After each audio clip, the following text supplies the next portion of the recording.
You are welcome. Where captives are set free, where chains are broken, where destinies are restored, this is the Living Word Assembly Church content. Praise a kingdom financial and a servant of the Most High God, Dr. Cosmas, Maduka. Let's celebrate it. Come on. That's the best you can do. Celebrate it.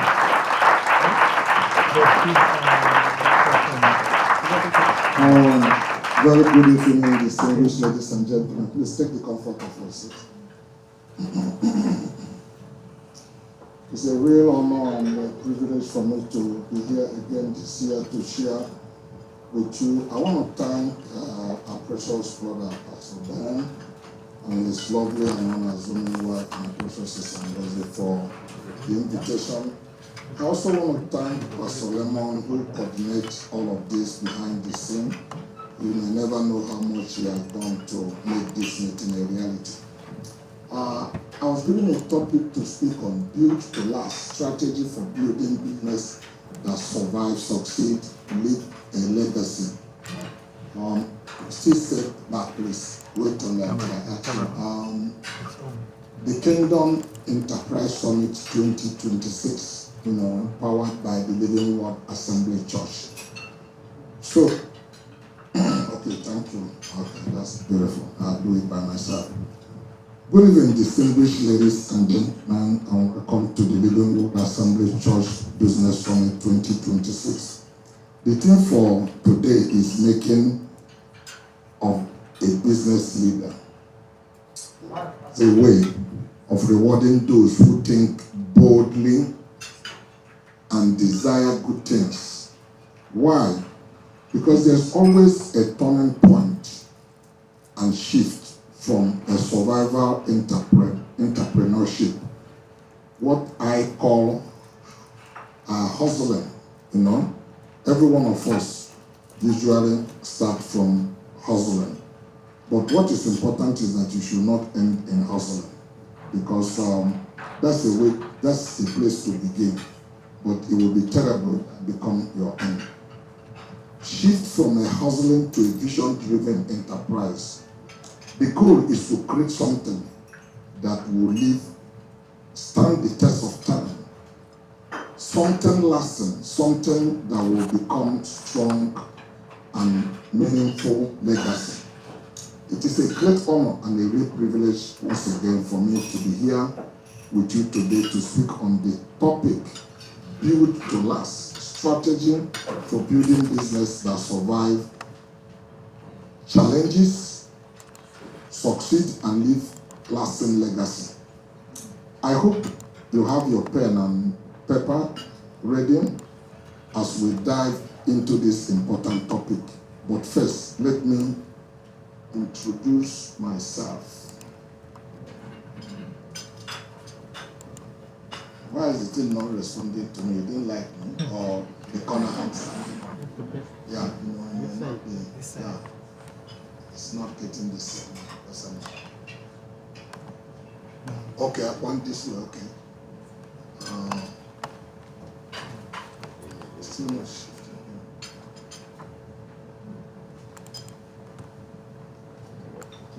So it's not my hand anyhow. Okay, so you can control it. Next slide. I thought it's one for me. Who is Dr. Cosmas in Maduka? For those of you who may not know, first and foremost, I'm a Christian. I'm not a wealthy man who is a Christian, but I'm a Christian who became wealthy. There are two different things. When you think you have made it in life and believe that you are more intelligent than the rest of the people and the rest are sawdust in their brain, than when you come humble and God could trust you with power to create wealth and resources. And that's who I am: a Christian, a minister of the gospel, an entrepreneur, and a businessman. A legend. Paul said, "Let me boast of myself," with a standard 3 English. That's a proof that impact does not come with a perfect grammar. There are lots that can speak an impeccable English, but we need to see what has they been able to accomplish out of it. There's a slide that is missing here. I would have liked you to see my humble beginning at the tender age of Bible is my second book. It's my first book. It's on my chest always. That's where I learn secrets of life. Yes. On these slides, I want to say distinguished guests, ladies and gentlemen, fellow entrepreneur. The topic I will be facilitating today is building to last.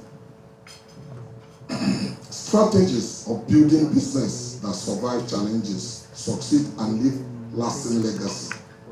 If you start like myself from a humble beginning, from grass to grace, the word that is common to every one of us who have that experience is the word we call hustling.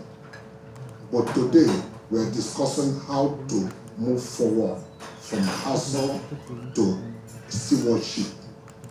The shift from survival entrepreneurship to ethical leadership. Now, let me start by asking, how many of us here in this room have once hustle in life? Anyone? Oh, every one of us. Oh, I thought I was the only one that has hustled in life.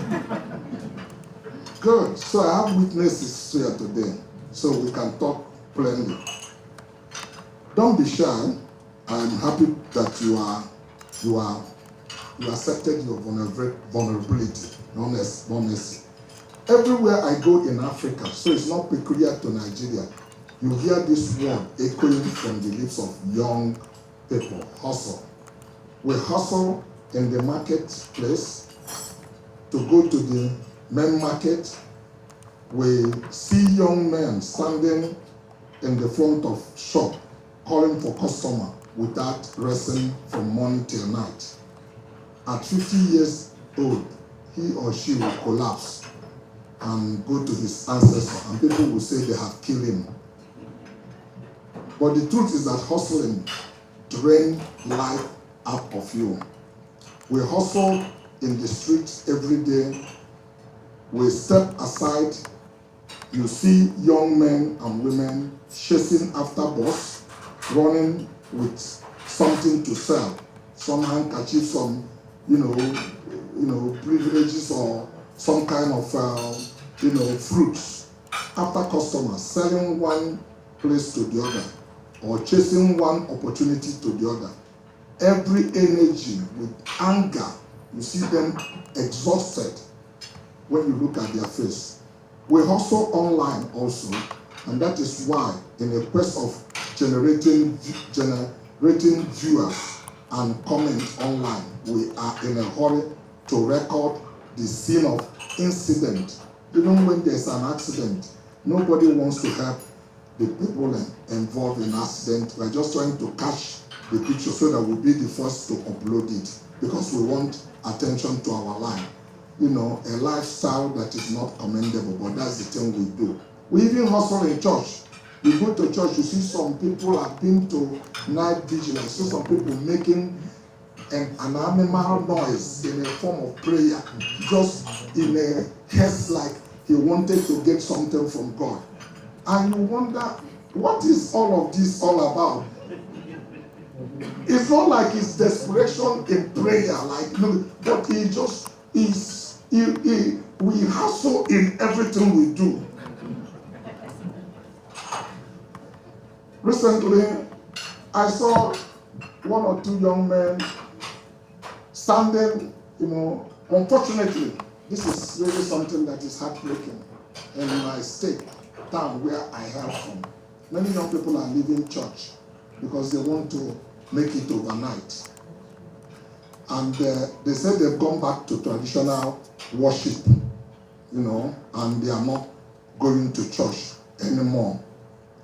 In attempt, in desperation, to have some magic or miracle happen in their life.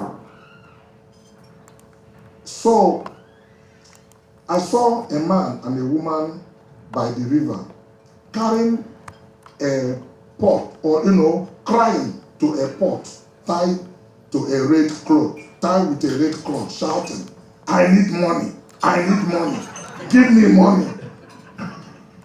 They were sweating with very big, serious-minded.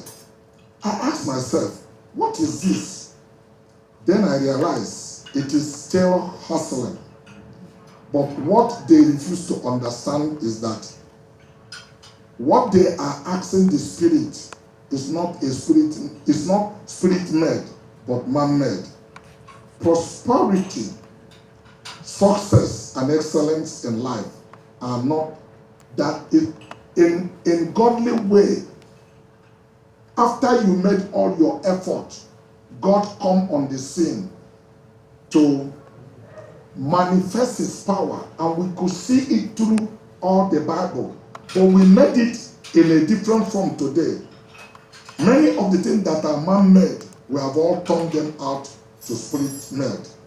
Because you need to make a decision, you need to take an action. Many times we don't have plan, we have hope. If you are going to run a business, you will know that hope is not a strategy.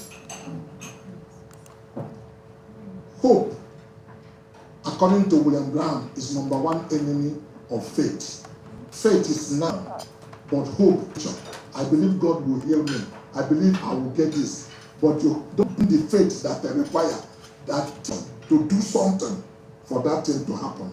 So when I say we hustle because we must survive, I mean this in my country, Nigeria, and across Africa. Hustling is no choice. It is necessity. Many of us hustle because we were born in it. We hustle because the system has failed us. We hustle because job does not exist. We hustle because life has not given us equal standing opportunity. Hustling becomes the bridge between where we are to where we hope to be. So hustling may be the beginning, but it should not be the end of your journey. My question is, how many of us want to hustle forever? Anybody? No. Let me share a story of a young man. The story of a young man named Cosmas Maduka. That is my picture there. That's my picture there. On 1st November 2015, after 40 years, I started hustling. So it is okay to start with it, but with a goal and deadline where you plan to be. You can start with hustling, but that should not be your end or plans. It's okay to start with it, because when I started with 200 naira, less than 400 United States dollar in 1976, after working for my uncle for 6 years, my stewardship, my pay, my reward for 5 years and 6 months was just 400 naira. The reason why I want to talk to you here today is that it's not what happened to you that matter, but what happens in you. There are many situations you don't have control over. You don't decide who your parents is going to be. You don't decide the country you are going into. But the rest of the things, you can make decisions over them. They are your choice. And your choice is your life. Don't blame anybody. If we want to be very honest to us, among ourselves here today, if we want to be deadly sincere, every one of us living here is a sum total of choices and decisions you have made over a time in life. One good decision does not make you successful. Neither do one failure make you a failure. In life, you are bound to make a mistake. But it's accumulation of constant wrong decision that ultimately brings people into a failure. The same thing with success. There are many people that fail in life that are once in a while made good decisions, but there's no consistency in that decision that they end up a failure. The legend continues. This is me with John Maxwell. I met him at Liberty University in Lynchburg, Virginia, where I was invited to be. He was my distant mentor. Man, I've read his book, Successful People Don't Take No for an Answer. You know, he had written many books. That's Aliko Dangote, the richest African man there, and with our presenter opposition aspirants. You know, if we didn't have Grish in Nigeria last 4 years, maybe the man president. But you know, in Africa, we trust technology to collect tax. We trust technology to calm ourselves, but we don't trust technology to do election. Once we get to election, we have to do it manual. Technology doesn't work with the election. It works in every other way. So they are using technology to tax us in Nigeria and everything. But they tell us there may be Grish in the presidential election day, so we will do it manual. So that's Aliko Dangote with me. That's at my second source. And that's John Benkansi, the man that can fix your bread is that. So he's a renowned neurosurgeon and he's a Christian. Okay, it's also at Liberty University.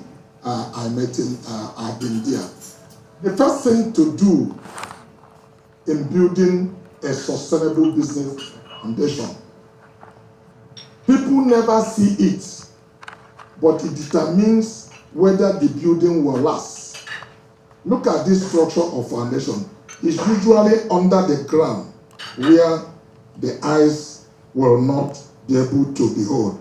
Sometimes, starting a construction, they barricade the place. After 3 months or 4, you're wondering, what are these people doing? They spend much time there. And once they come out of that foundation, you can see the building rising with speed. So the first thing to do is to build a solid foundation upon which you plan to build your business. If the foundation is solid enough, then your building and the structure will be able to survive. Now, after the foundation, what is the next thing? Structure. This is what it looks like. The next is structure. You see it here, it has no meaning. It's like, why is all this wall going up? What is no bathroom, no toilet, no cover, nothing? Your business requires it. Even in your body, you need it. That's what we call like your DNA. It comes first before fresh come into it. So that structure has to come in your business. You need to learn to put systems and processes if you are going to run a thriving entrepreneurship. Most African people run into problems because everything is in their pocket and in their head. I own this company, I have it. There has no structure. They could not differentiate between themselves and the organization. You are not going to go too far if that's the kind of business you want to run. While working for him, I saw him dipping hands in our trade to leave a sound that not appeal to my mind. In fact, sometimes the business is in the village asking me to send money. I think the sales is very dull. Because I want the store to feel, I want our business to thrive. But he believes he has arrived and is drawing money out of the business because he thinks he has a structured business. So when I started my own business, the first thing I did is to put myself on a salary. My wife was my second partner in business. I also had in a salary. We are different people from the organization. Our company is set from us. I'll still get to understand. So the strong business. If you don't get any these relatives to eat, I work for my uncle. The key is not what is important. What was important is that he trained me. I learned the rudiment of learning, not in a formal way. You do it in university. We do it in informal way. Even research, we did research. I'm able, while I was working for my uncle, young, he didn't know if I have capacity to come the shop, so the stop. When it's going, I'm telling you, I have no air conditioner, so we have something to do the thing and yank it in the morning. If you feel praise, while living this life. But that's where, without breaking you, when you through build the character, the resilience, the strength. Even Bible is very clear. Jesus learned obedience, suffer. He was the Son of God. Why would you let him to suffer? Because he was teaching his son. He said the son can do nothing of whatever he sees the father do. Doeth the son likewise. So he became obedient by unto death. So that's the foundation. You need to go through that. While we were sleeping in a shop, I'm able to open catalog. So I know this bearing a motorbike can fit an automobile. This one, and I'm keeping record of it. Information is power. Information is money. If you get information other people didn't have. So when my boss settled me, I have little capital, but I have knowledge. And then I have to leverage on my knowledge. There are people who sell parts, but they sell the package of the parts, but they don't know about the content of the parts.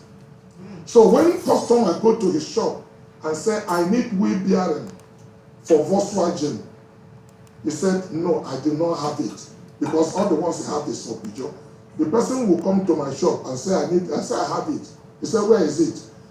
I said, well, this is the price. If you pay, I will give it to you. The man will say, I want to see it. I said, okay, give me 1 minute. I'll run away, go there. I send somebody, I say, go to this man's shop. Get me front wheel bearing Peugeot. The man will bring it, I will remove the package. I take the main the bearing. I give the customer. He said, where is the package? I say, are you buying package? You are buying bearing. You need to. There are things they don't teach you in Harvard. But these are what we call street smart. I said, is it the package you are buying or bearing? Which one is falling in your car? He said, bearing. I said, okay, go and put it. If it doesn't fit, I return your money.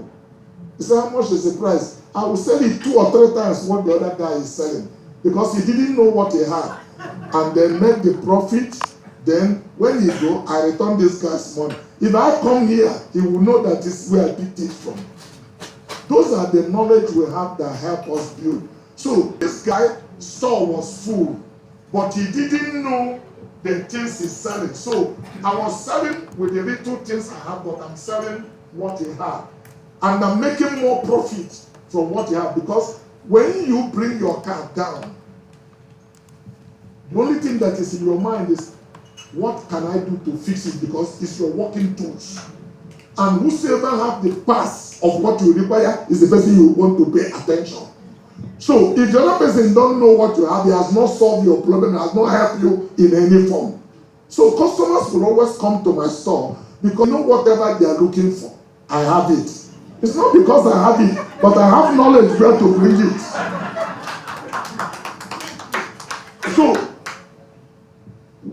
on the contrary, when you think my capital is $400, it's much more than that, because my capital is in my knowledge. Oh, yes. And I'm able to sell things other people have that they don't know it they have.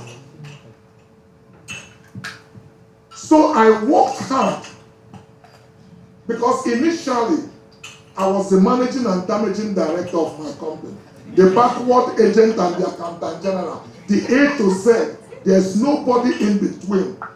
My first employee was my wife. Our third employee was my wife's senior sister, like family thing. And then I started taking boys. But we started making success. But I knew that that success would never take me to.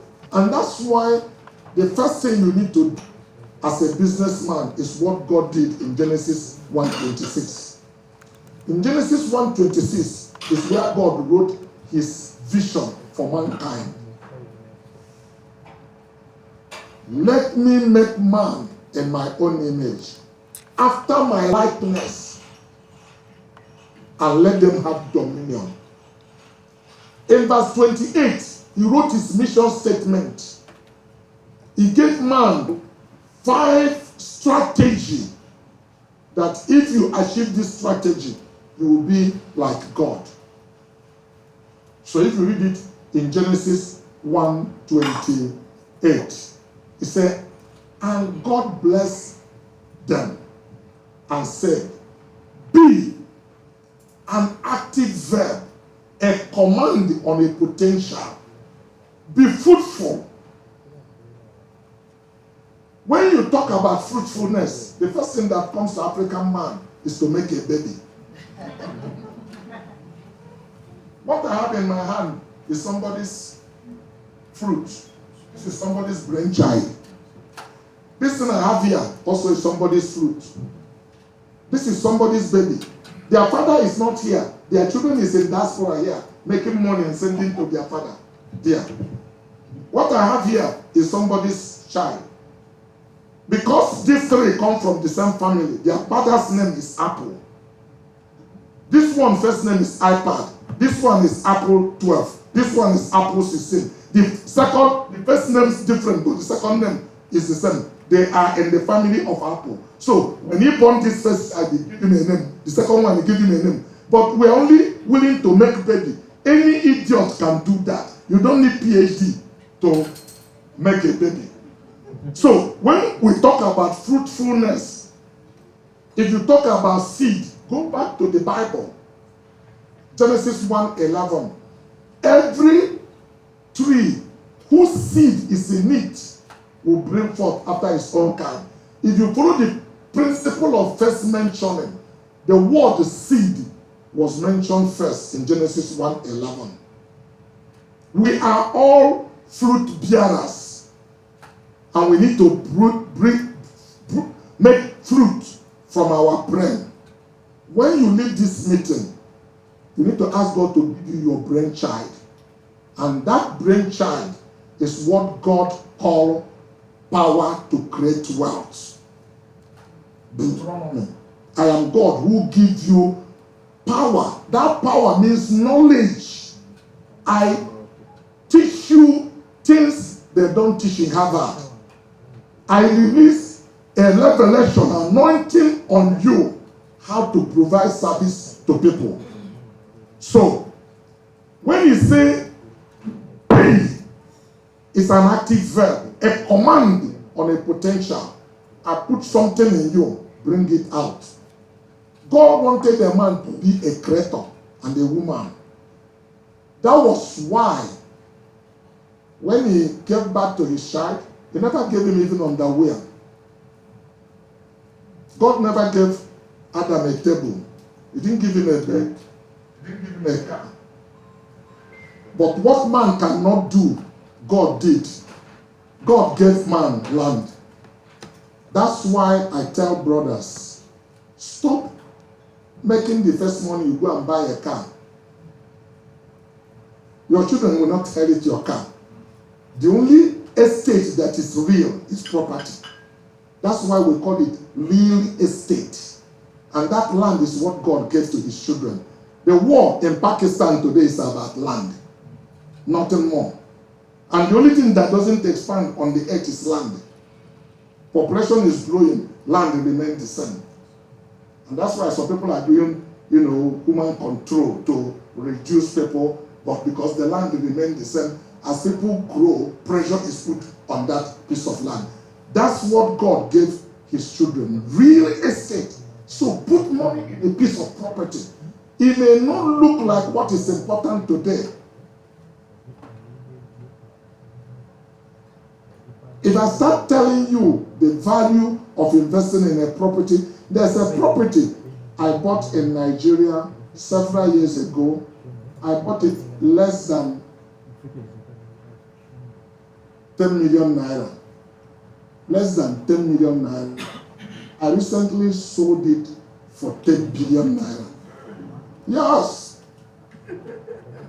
That's the value. The place you call bush is the place that's going to become city and town today. So, the area you take a position, because some of the money you think does not matter, you drank coke, you drank this, you waste those money. If you put it together, 30 years or 20 years today from where you put money in a property, you go there to check the price today, you will regret, why didn't you buy more? Why is it only this small you have? Now, I don't want to get out of it, but what I'm trying to tell you is that God gave his children what they cannot give. And he made trees to grow in that land. In the tree, he put cotton. So that man will use the sense he gave him and not see cotton and see clothes in the cotton and make a cloth. Because the more you produce and develop, you become God on the face of the earth. God gives you an animal. So when you see a cow, you don't just look at a cow, you see shoe at the back of the leather of a cow. God didn't give man a car. He gave you horse and bustle and keep a tin ore in the mountain so that you can take a tin ore and be able to make a car. God is the greatest inventor that ever lived. He is always inventing things, but give you the mind to see it. So he created an animal with 2 eyes and with exhaust pipe, so that you could see how to build a car. So building automobile comes from the concept. That's why they say this car is 5,000 horsepower, is 2,800 horsepower. It's from horse and buggy. So you build the car, give it 2 headlights. The engine of a car was designed from human heart, human body. That's why your engine has oil pump and your heart has pump. If your heart don't pump blood, your heart will quench.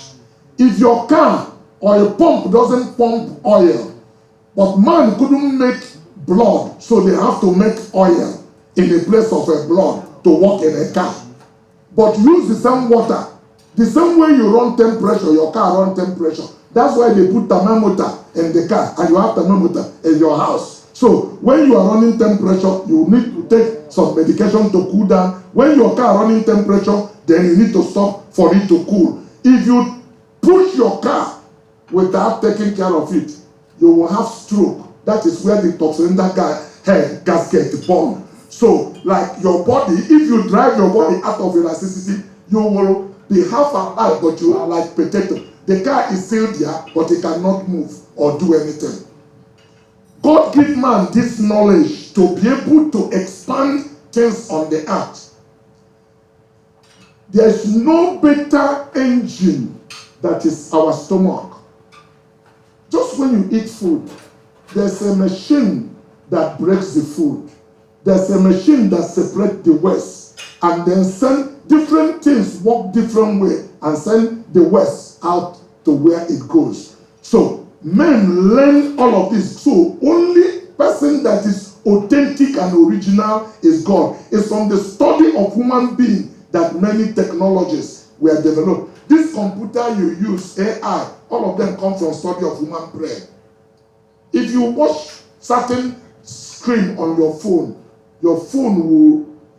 memory will remind him that this is what you like.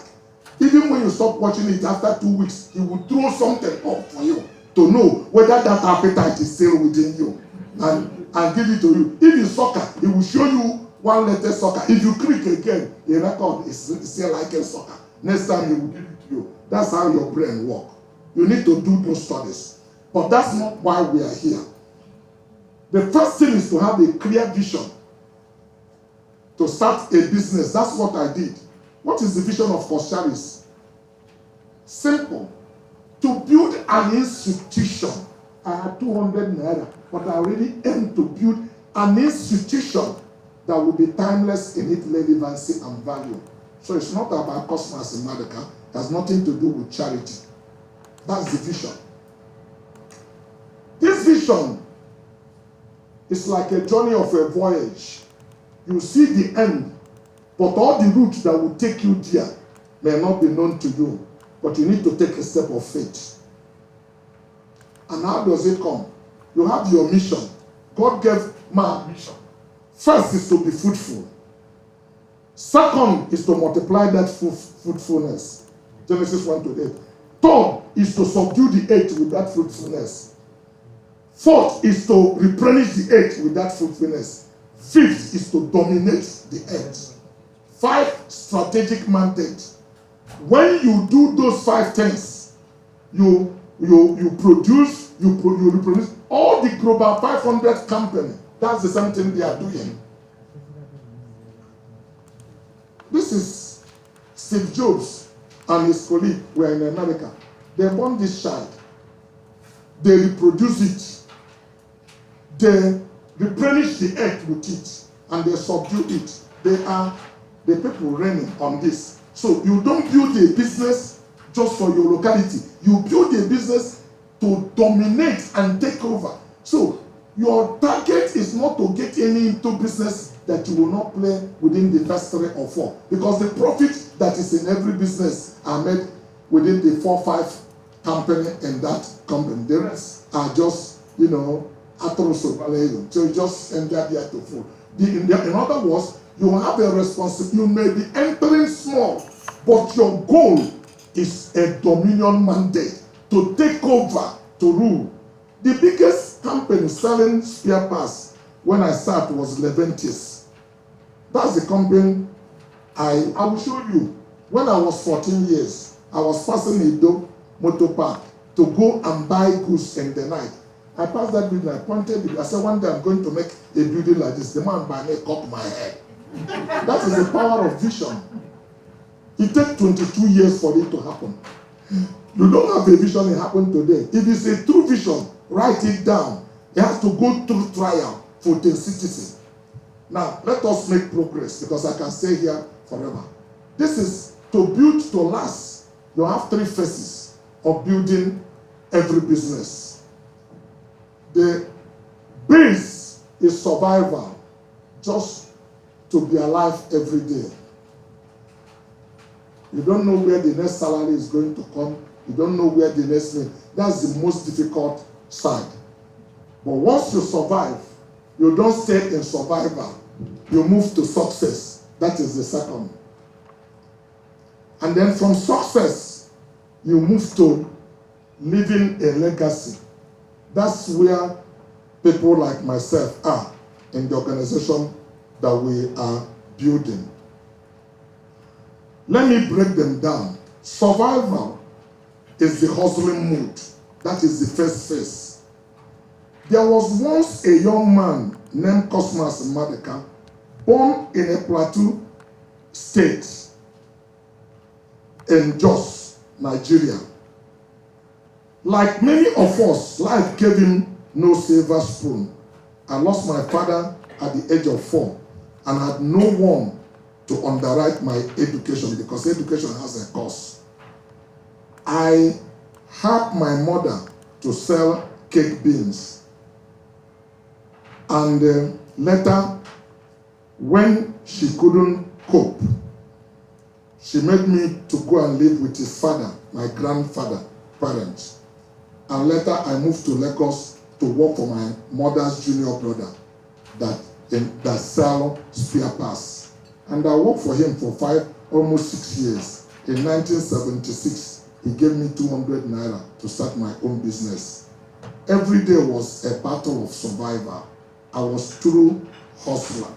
I worked from day to dawn, running after customer, begging, bargaining hard, and striving, spending every naira I made wisely. But deep down, I knew something. Hustling could feed me each day, but could not build my tomorrow. And I could not take me to where I really planned to be in life. And the rest is history. What I'm going to share with you now will show you the true manifestation of clarity of mind. Because that's where it starts. You have to be clear in your head. Vision at first is like a castle. It looks unattainable. But experience has shown that with dogged determination unwavering commitment that there's no mountain that is too extreme and there's no dream that is too high.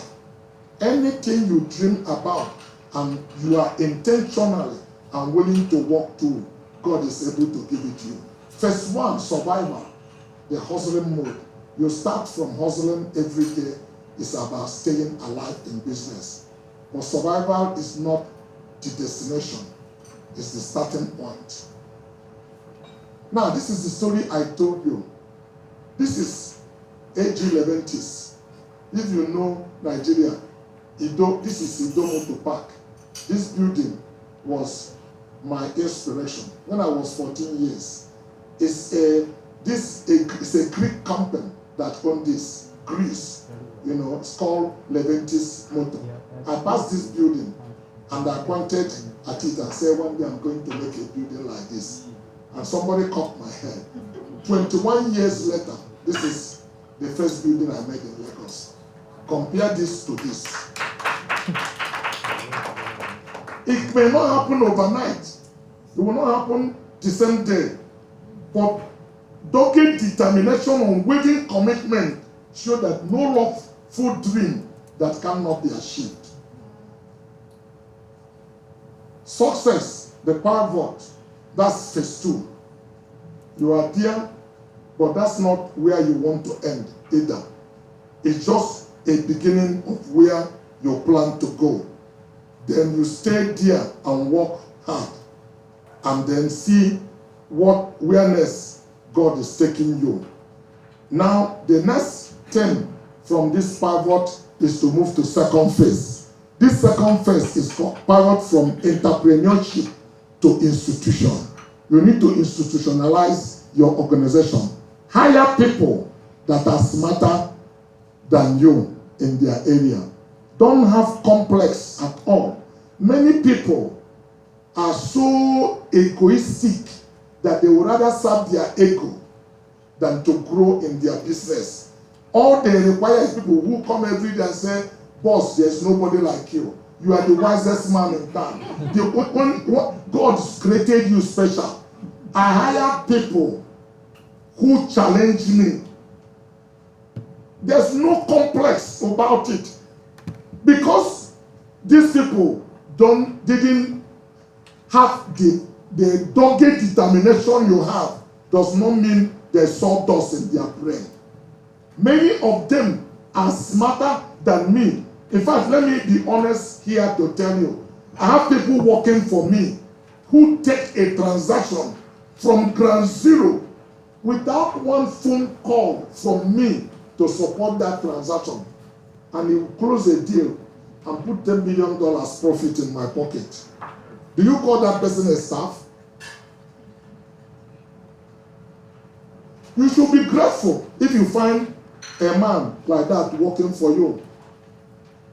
You didn't support with phone call. He took transaction from ground zero, close it, deliver it, and deliver such a profit. If you give him $1 million, did you do him a favor? No, he did you a favor. Because he made the 10 that you are giving him 1 out of. And that's where many people make mistake. That they always look for somebody that massage their ego. When I hire Josiah Samuel first from Broadbank, and he joined us, I gave him one instruction. He wrote me a memo. Really professionals doesn't serve your ego. I remember when Obasanjo was the president of Nigeria, and Nigeria was to have All Africa game, I had convinced them that if they give me duty waiver, I will provide a car to do the game. And we agreed that the government will give me an irrevocable guarantee over that car during the game. And if they want, I can sell the car to them at a very reduced price and give them October till January to pay me. The car landed in the port. The president asked me to go to Ngozi Weah to issue the guarantee. In my presence, Ngozi picked the phone. Yes, Mr. President, Yeah, Cosmas is here. Yeah, I saw your note.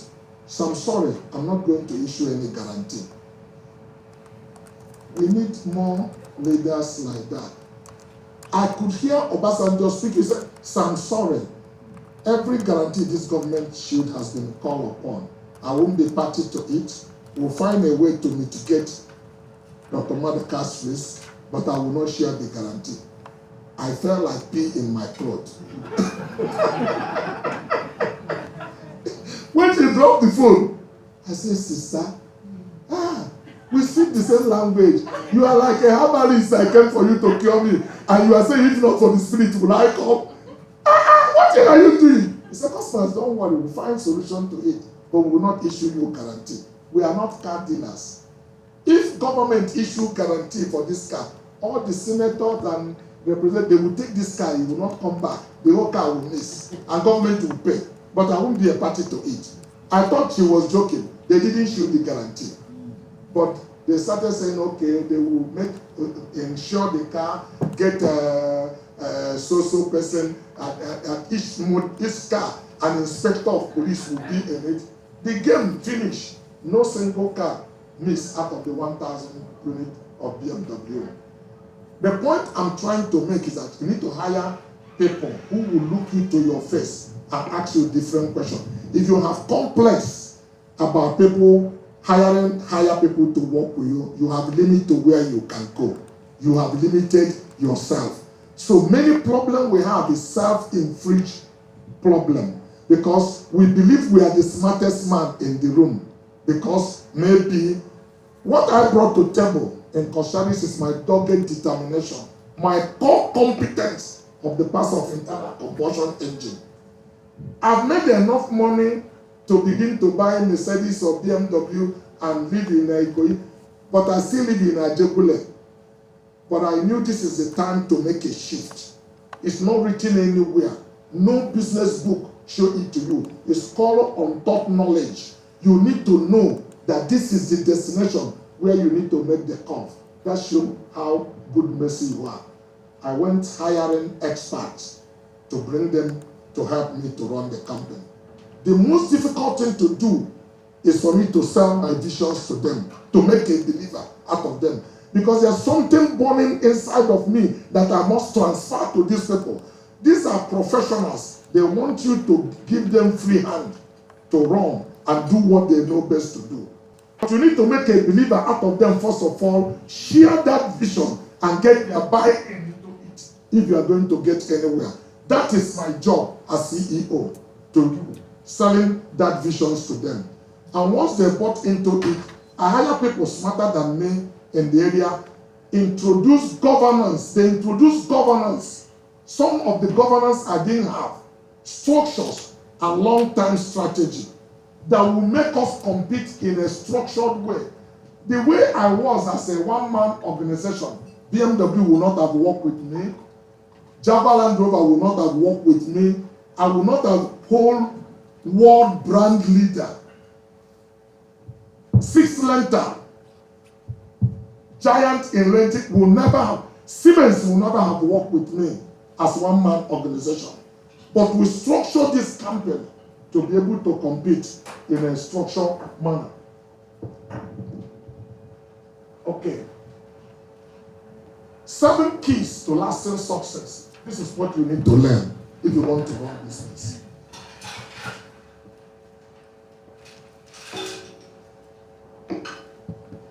Number 1 is the vision. I'll come back to it. So let me break that vision down. Number 1 is a vision. So here is me. After I started my business, I have a vision of 5 years of my life where I want to be when I was 15. I didn't have them in my head. The 42nd president of the United States of America, Colin Powell, said that a dream without plan is a wish. You have a wishful thinking. I wanted to live in 3 bedrooms. This may look simple for you, but these were big things for me by the age of 18. I wrote it down. Because I've read in the Bible, if you have a vision, write it down. Because a vision is appointed to speak, although it may tarry. Habakkuk 2:20. I want to get married by 20 years. I wrote it down. I want a male child, a boy, at the age of 21. I wrote it down. I want to own a car by 24. I wrote it down. And I want to be a millionaire at the age of 25. I wrote them down. I believed in them. It's like a budget, but I was small. I'm telling you from my humble beginning where I sat. So this thing you are seeing here, I place it on the wall of my bed. That is the things I want to look at every day before I go to bed. I look at these things before I go out, after praying in the morning. So on the street, when you meet me and you are talking to me, you don't know the way my head is working. I will take you and put you here. If you don't, if there's no way you support this, you are a distraction. I cut you off. So it wasn't for people to say, I'm too proud, I am too arrogant. Listen, part of the package to be successful, if you want to be successful, you must be willing to be misunderstood. Yes. If you play to gallery, all you are interested is everybody to like you, you are never going to amount to anything in life. So, being different is part of the things they require. You must be willing intentionally to be misunderstood. You are not going to do anything to create it, but your vision will put you in prison. When a man or a woman have a vision, he is in prison of himself. You don't go to bookshop and start opening every book there. No, your vision show you the correct book, because what you are looking for is everything that will support that thing you believe. That's what your vision will do for you. Okay. The second thing there is faith. Why is faith necessary? Faith is necessary to believe in your vision, because you are the first believer of yourself. Nobody will believe you until you believe in yourself. Your belief about yourself will be infectious, that anybody that comes close to you, that disease will catch him. You know, many of us are very tentative. We don't express ourselves like we believe in the thing. We just say, I hope so. I hope God will help me. That's not a winning formula. I was 21 with a virgin passport, and I wanted to go get a visa to go to America. And I get to the American embassy. The man in the cage looked at me and said, I am afraid I'm not going to give you a visa. I stare into his eyes. You haven't seen anything like that. I said, why are you scared? You give me visa, I go to America, and I come back to Nigeria. I didn't blink. Because psychology, part of the thing is, they are looking at you to see you tap your eyes and bend your head down and know you are not sure what you are talking. And I don't believe anybody has asked him that question. With a virgin passport, I left the American embassy with 5 years visa. And I went to America. True to the fact, people try to discourage me not to come back to Nigeria. That, I didn't go to school. I can get scholarship. This will happen. This will happen. At the airport, one lady asked me, what is your frustration? Why do you want to go back to Nigeria? So people are saying Nigeria is spoiled today. They've been saying it's spoiled 45 years ago. Not today. That time, people are already running out. So immigration is not something new. But if you don't know strategy for success, you will change location, but you have not changed disposition. Because Joshua chapter 1, verse 7 said, and you shall be successful whithersoever thou goest.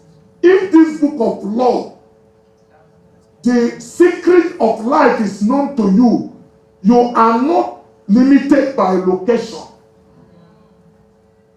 Otherwise, you will leave poor Uganda and become poorer when you are. I've seen Nigerians, people dispensing fuel in the United States of America and doing nothing. I said, why not stay in the village and put food on the ground? Because you can go to farm. So changing location is not what is important. What is important is understanding the strategy of creating wealth. Otherwise, from one tomb to another tomb, you will say in the same graveyard. So you need faith to believe in your vision. This is it. With God, nothing shall be impossible. Luke 1:17. Get to this word that you call impossible. Put comma here. And I am. It means I am possible. Amen. And they tell you the Nike slang say impossibility does not exist. It's their slang. So, all the Bible, what you read, with God, and with God, nothing shall be impossible. So, this impossibility exists only in your mind. It's not real. To believe in your vision, you are the first believer of your vision. Joseph saw himself as a brother. In fact, you don't wait for your wife or your husband to believe with you. When it comes to this, you are the first believer of your vision. It's your belief that will help them to believe in you. But if you are in doubt of yourself, nobody will believe you. So, this is exactly what I did. Some people say I'm too clever. Some say I'm too sharp. Kind of adjective of disqualification. Did I bother? All I pray is that God should give them patience so that they will see me at the end of the day. I never pray for anyone to die. And by the grace of God, they were alive to see me succeed. Joseph saw himself as a prime minister in Egypt. He told his brethren, some of us say, I will not say. If I say it now, they will misunderstand me. They will say, that's part of it. The Bible will say Jesus Christ is the high priest of our profession. Nothing happened until you confess it. Actually, you don't believe it until you confess it. Because if you are afraid to say it, that's the first evidence that you don't believe it. Never, for the fear of controversy, deny your experience with God. Let the world break upside down. If God reveals something to you, you are convinced God said to you, say it. William Branham said, God showed him that he would go around the world, ministering, praying for kings and priests. They told him, with this your third grade education, you of all people, I don't know which hot pepper you eat in the night. Every person that matter have had that kind of challenge in their life, but they persevere. Okay, let's run. The next thing is, number 3, is self-belief. What is self-belief? It's like faith. Self-belief, for me, is everything. The confidence you have in yourself, nobody can talk you out of it. You are an incurable optimist. You have to really let people know that they can stop the stone and not you when you have a conviction and a revelation from God.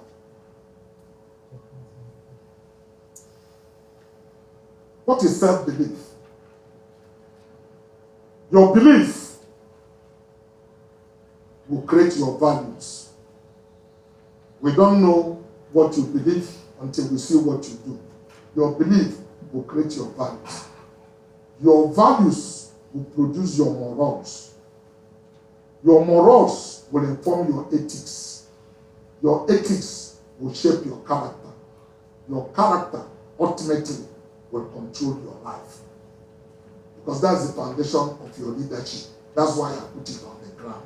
If you don't have this, you are going nowhere. Even your gift will destroy you. Your charisma cannot save you. This is what protects your gift, character. And it is in the hard situations that you build character. So, let's go back. Self-belief. After that, all of that self-belief, you must have a plan. You cannot live a planless life. That's when people make mistakes. Well, I believe whatever God will give me, will bring it to my house. It doesn't work like that. You know, Jesus met a blind man and said, would that be made whole? You know, the man could have asked him, are you also blind? But it's an assumption that every blind people want to see. Some people, blindness is a virtue to make money. Baby, Allah, give me money. I am blind. Contribute for me. So, some people, it depends on your attitude. So, I asked him, would that be made whole? So, the person have to believe and take action. Now, so this is it here. You have to plan. Don't tell me you have hope, because hope is not a strategy. And you can tweet it to somebody and say so. Your hope will only come in top of your plan, but hope cannot be your plan. Then you have to be focused. These are 7 lasting keys for success. You must avoid distraction. We live in a world that is so much distraction. Let me tell you this, because what I'm teaching you is not what they taught me in Harvard, but what I did that brought result. It's not a church doctrine. At the age of 21, true to the fact, I got married. I didn't finish it. I actually got married at 19 years and 9 months. I wedded my wife on September 23rd, 1978, and I would turn 20 years that year. So I was 19 years when I got married. Let me go back and share before I come back to focus.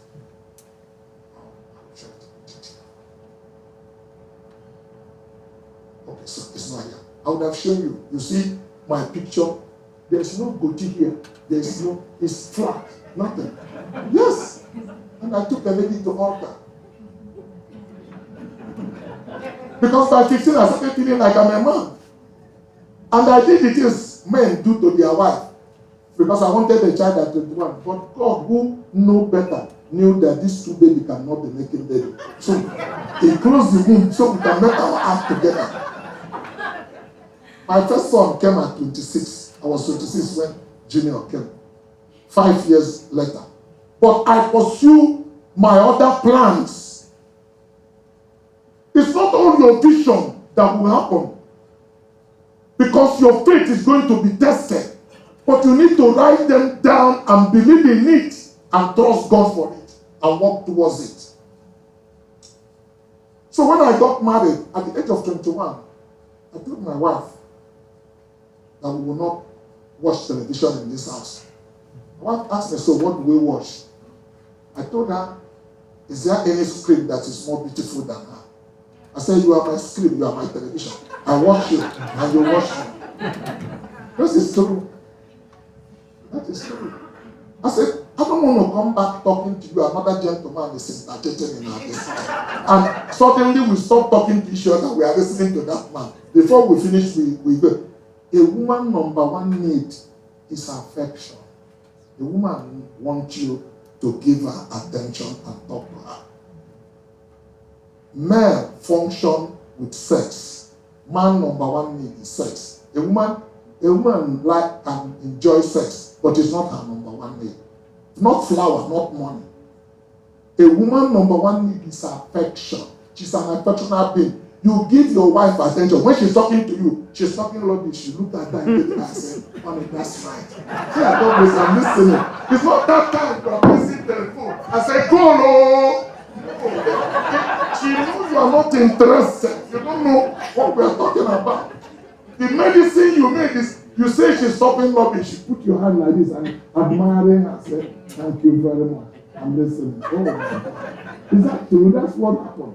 So I have fellowship with my wife, and I lived with her for 43 years. We've never misunderstood vision, and I pointed at her mouth. because we have fellowship. Because if you don't talk with a woman, she's bottled up, and one day she will explode, and you will be shocked what you will get. Many brothers complain, this sister make trouble. I told the sister, no, you need to understand and study women, because they are only an incubator. What you put in is what you get. If you don't like what you are getting, watch what you are putting in. If you give a woman a house, she will make you a home. If you give a woman an ingredient, she will make you a meal. You give a woman a sperm, she will give you a baby. If you also give her for the baby girl, she will give you a baby girl. So don't complain, my wife is born girls. Watch what you are putting. But if you decide to give your wife wahala, she will give you hell. They don't give you what you bring, they magnify it and give it back. They don't bring it in the proportion you bring. They make it bigger.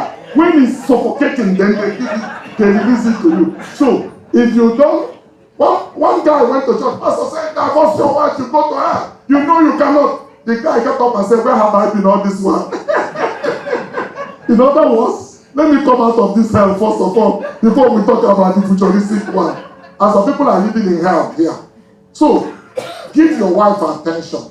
When she knows she meant to you that you are ready to protect her, you can get whatever you want. So, I stopped watching television. I raised 5 children. This is not a joke. I raised 5 kids without television. And 3 of them are American-born children. My child told me, which kind of useless house is this? I said, please don't profile me. You have 1 bedroom with toilet and key, everything together. You have indoor swimming pool. This parlor is smaller than my swimming pool. It's indoor, not outside. So clean everything. I said, you have indoor pool. You have lawn tennis court. You have to. There must be something you are lacking. Nobody has everything. So don't profile me. God asks his children, eat of every tree that is in the garden, but don't touch this one. I said, that's what I tell them. This one is more important. So I said, I haven't done anything. I'm coming from the Bible. Because they tell me, tell me where this thing is in the Bible. I say it's in Genesis. And if you are confused about life, go back to Genesis. God tell them, eat of every fruit, but this tree, don't touch it. So you can't get everything. So I've been in this hotel now for 1 week. Frankly, I don't know where the remote control is. Because it's become part of me. I never miss television. Because from 21, I didn't watch it. Because your time is your life. That's what Dr. Lemon was trying to say. I talked to the student today. I said, you have 2 pains in life to deal with. Pain of regret and pain of sacrifice. But when you start regretting, it's too late. There's one thing you can never redeem is time. When your time passes, past. Because every one of us is born with a timer put on us we cannot exceed. So whether you are 16 or you are 60, you need to know that there is a time you will. Jesus lived 33. The world cannot stop talking about it. Your duration is not what is important. What is important is your impartation. What impact did you make in life? The apostles, none of them lived, many of them didn't live 70. But we cannot stop talking about them.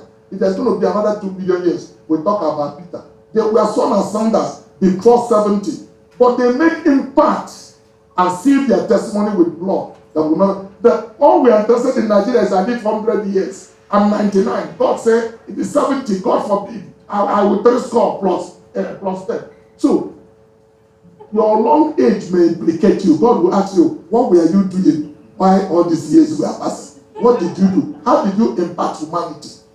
So, focus is a prerequisite. Many of us are so distracted. The young generation have it worse.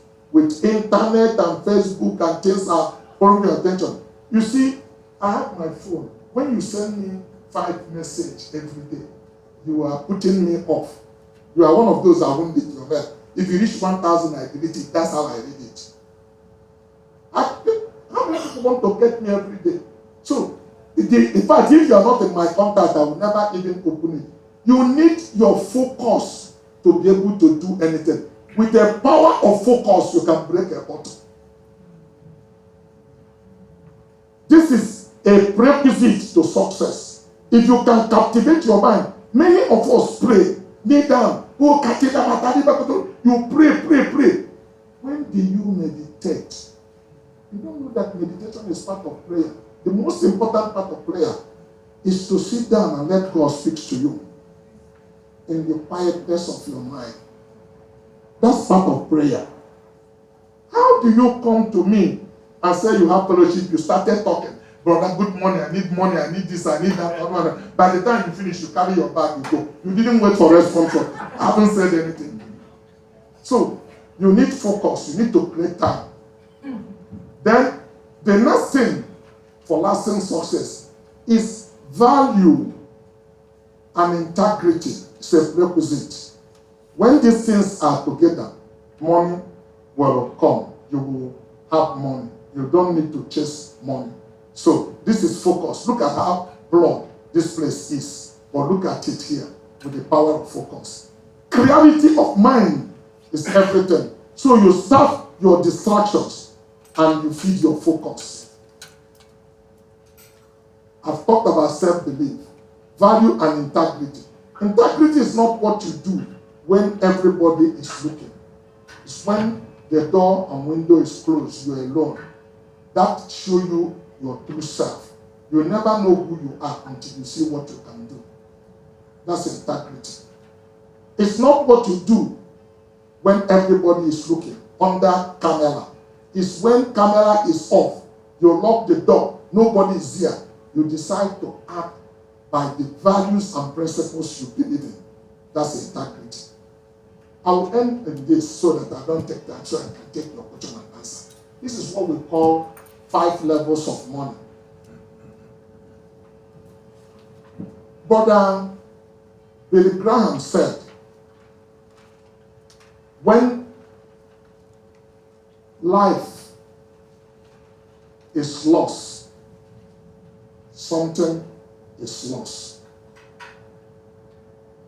When money is lost, nothing is lost. When integrity or credibility is lost, everything is lost. You are bankrupt. It doesn't matter how much money you have in your bank. Many young people, if I ask them what is money, they tell me cash. I didn't put it here, it's not to be number 6, cash. But that is the least value of money.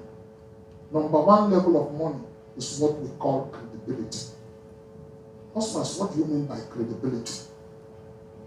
Even among us here in the church, you can leverage the one another to grow because we are social capital of each other. But how do anybody trust you? They only trust you if they know you are credible. And how do we know you are credible? We want to see what you do in a consistent level over a period of time. That you are predictable and you are consistent in good character and behavior. That's credibility. That's the number 1 prerequisite. It's actually the highest form of currency. It's credibility. You know, in America, nobody cares how much billion you have in your bank account. People assess you by your credit. Your credit means you are trustworthy. You've been proven that you're a credible person.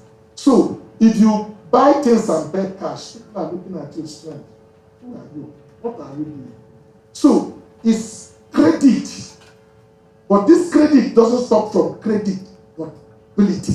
Things you are doing on a consistent basis. The second level of money is credible relationship. What do we call credible relationship?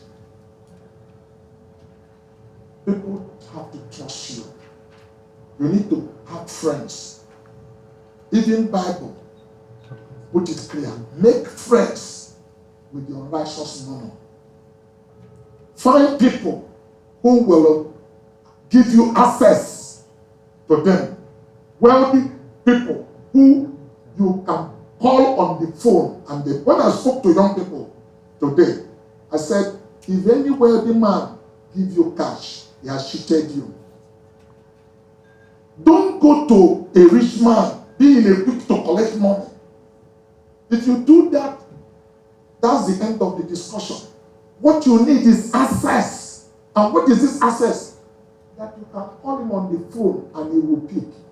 In fact, if you're a young man, I'll ask you to look for what to do to a wealthy man, a rich man. Everybody have a need.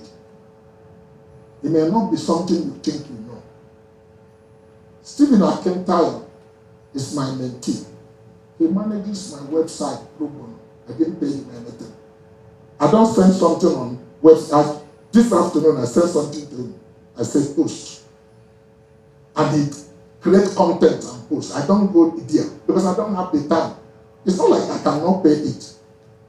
But he invites me to come and speak for him. I also don't charge him money. And he invites me. I've been in his UK event like this. The people are like this. And everybody paid £2,000 to attend.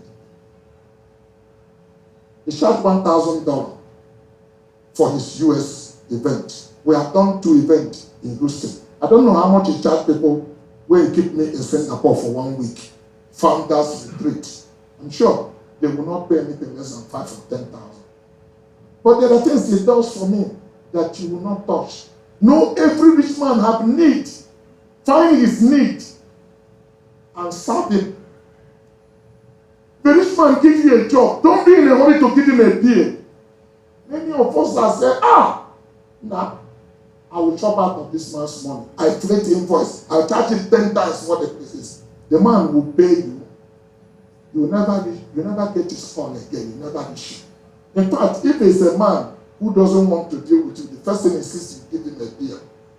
You tell him, no, it's a normal, it's a privilege that I do this for you. So forget about the deal. I'm happy that I'm associated with you. It is, you meant a lot. You don't so much thing for our company. He said, please give me your deal. If he insists, he doesn't want your relationship. But if you accept that your gift offer, you have opened a door. It's an investment that you have made. And he can exchange his phone with you. That investment you made can take 4 years or 5 years to pay. And I will share example of it where I knew it paid. Now, I've shown you Aliko Dangote. I met Femi Otodala, the second richest Nigeria, or third richest Nigeria. First time in Aliko Dangote's house. I would not have met him anywhere. Because best of the same feather flock together. I called Aliko for something that I wanted to do. I was talking with Aliko. Femi entered. Now, when Femi entered, he had respect for me because we are colleagues. He knew Aliko don't invite idiots to his house. If you get there, your value change by the people you associate. When I was talking to young people this afternoon, I don't believe in it, but somebody told me there is a coffee shop in Dubai that a cup of a coffee is $900. Less 100, it becomes almost $1,000. $900 for a copy. And that same coffee is $2 in the best shop opposite. So the man was in the city. He said he wants to go and find out whether it's true. And they charged me paid. When he got in, he found out the whole table was full. So he called the owner and said, is there something more you are putting in this coffee that you said? The man said, I don't sell coffee. I sell table. It's the price of the table that people pay. The people that come here believe they are special, and anybody that comes. He said he was in that place. He saw a young man of 26 years enter, started chatting with an elderly man on the table. And by the time they finished, both of them walked away. That man became his business partner and put $5 billion in his business for a coffee of $900. Stephen Akintayo told us when he was living in Dubai, he lived in Burj Khalifa's building because nobody would have given him chance to sell real estate. Because the person they asked, it depends on which business you are into. If you are selling spare parts, what are you drinking $900 coffee for? That can bring you some spare parts to sell. But there are certain business you are into that you need to put up the front that attract. So I'm talking about credible relationship where you meet people. Okay? I don't know your watch here.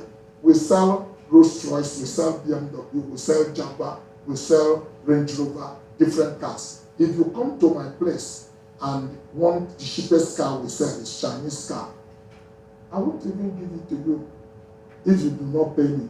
But while we are talking about it, could ask me to deliver Rolls Royce fountain for you. It's $1 million.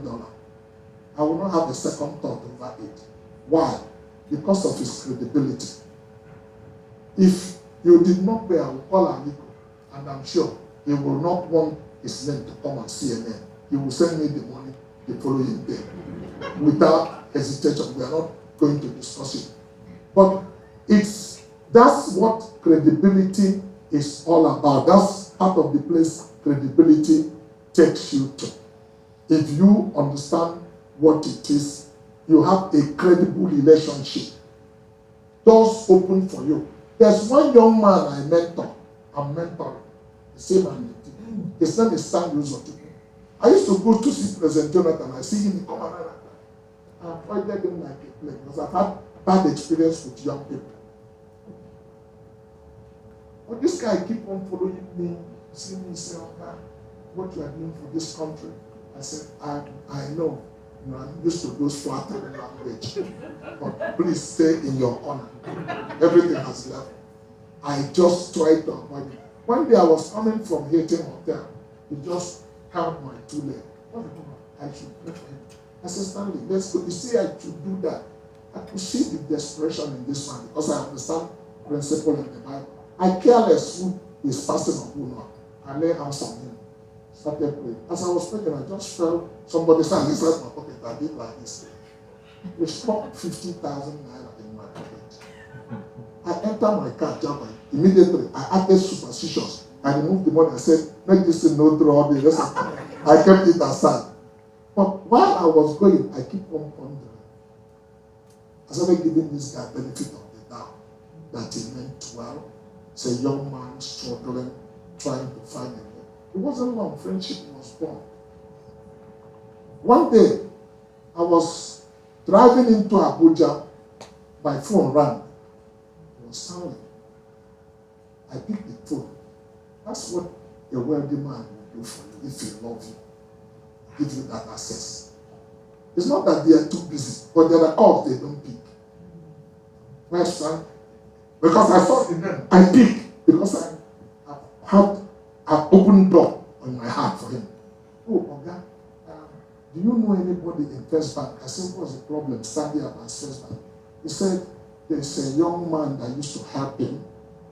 He got a contract from Julius Berger to supply AGO so much that that guy had an accident and died and they didn't have the money. So I said, so how much is the diesel? He told me, I said, but do you have account in First Bank? He said, yes.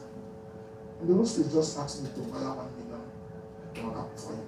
I said, send me your account. He sent the account, I said, money. He said he got the alert. Open it. The phone fell off his hand. He ran to Paul Elechi to go and tell him because he worshipped with Paul Elechi. And Paul told him he hasn't seen anything. What I'm trying to tell you is that you can build credibility and have credible relationship. But for you to do that, you need to build integrity. I've explained integrity. Things you are not doing for anybody to see. It's not a goal for you.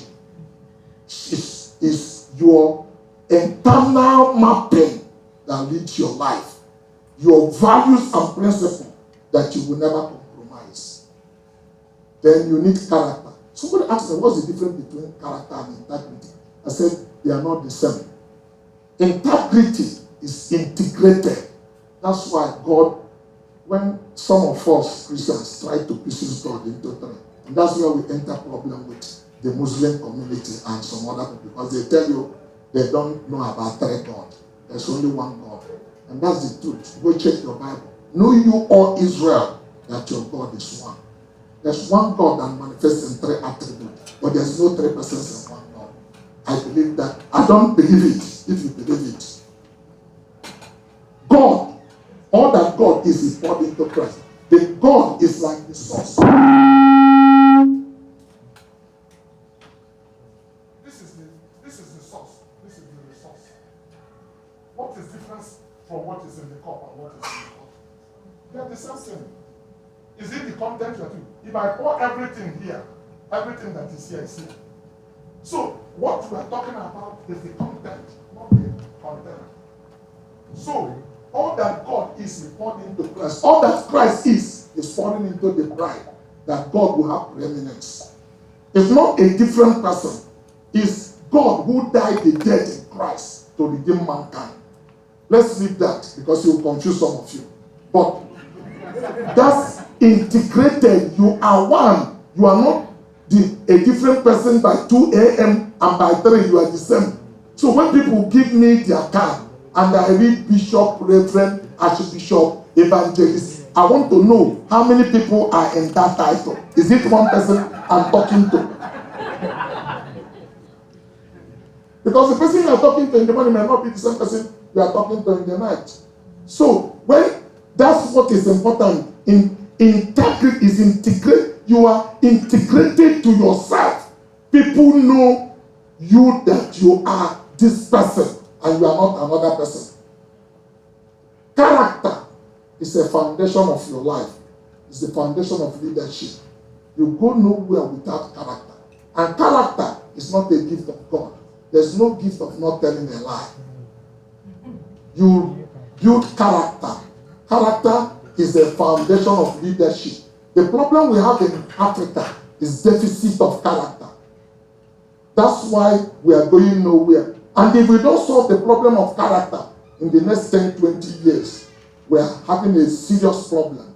Many people replace character with charisma. Your charisma is good, but it cannot take you far. People say, I am gifted. Your gift is protected as long as your character is. Otherwise, your gift will destroy you. Your character is what protects your gift. This is important. This building, you can't see. This is the roof. This is the wall. This is the window. Where is the foundation? It's on the ground. If this place has problem, the state will say, repair it. The window, repair it. If you have foundational problem, you bring the entire building down. You cannot build on a faulty foundation. And that's why you spend time to build it, and I've shown you the foundation. The last thing before cash comes is competence. You've got to be tutored. You need to learn. You need to understand what you are talking about. You need knowledge. You need a mentor. You need to study. You need to learn. You need to be a professional in your industry. When these 5 things are proved in you, the next thing that it will result in money. Anybody who tells me has money and does not have things, tell him that Dr. Maduka says he's a thief. He stole the money. Because money is an exchange to a value. So if you don't create value and have money, you must have stolen it. God bless you. I'm ready to take your questions. Thank you. Thank you. Thank you so much. I have a humble request. Is it possible for us to take a group picture? Then we go into the Q&A. Yes, so where's JB? JB, please direct us. Where are we going? Sorry, where? Okay, so let's just move out here for, this shouldn't take more than 2 minutes. Then we come back and do the questions. Okay. So we can take questions. Yes, in the interest of time, let's take questions. You have a question?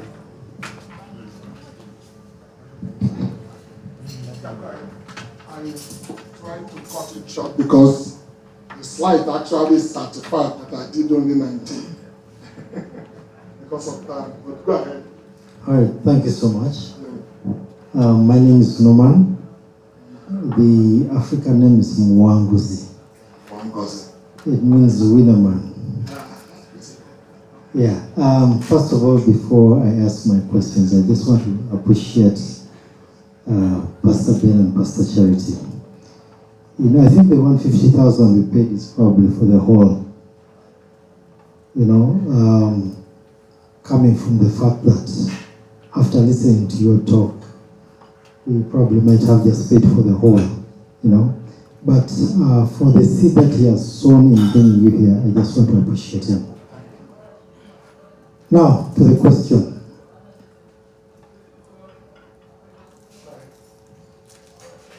What was your biggest financial risk, and how did you evaluate it? When you say biggest financial risk? Yeah, that's question number one. I'll ask about 4 questions. How did you access capital when you had no collateral or track record? That's question number 2. Then question number 3. What specific mindset shifts helped you move from survival to building a scalable business? That's okay. Yeah. The 4th one. I don't remember. Maybe when I start, you have to remind me which one is one and which one is five. I have like 20, but I'm just trying to keep it. Yeah. Then, what early mistakes nearly cost you everything, and how did you recover? Yeah. Thank you. If you follow me very well, all these questions you ask, frankly, is in the teachings that I have made. Start again. What do you say is number 1?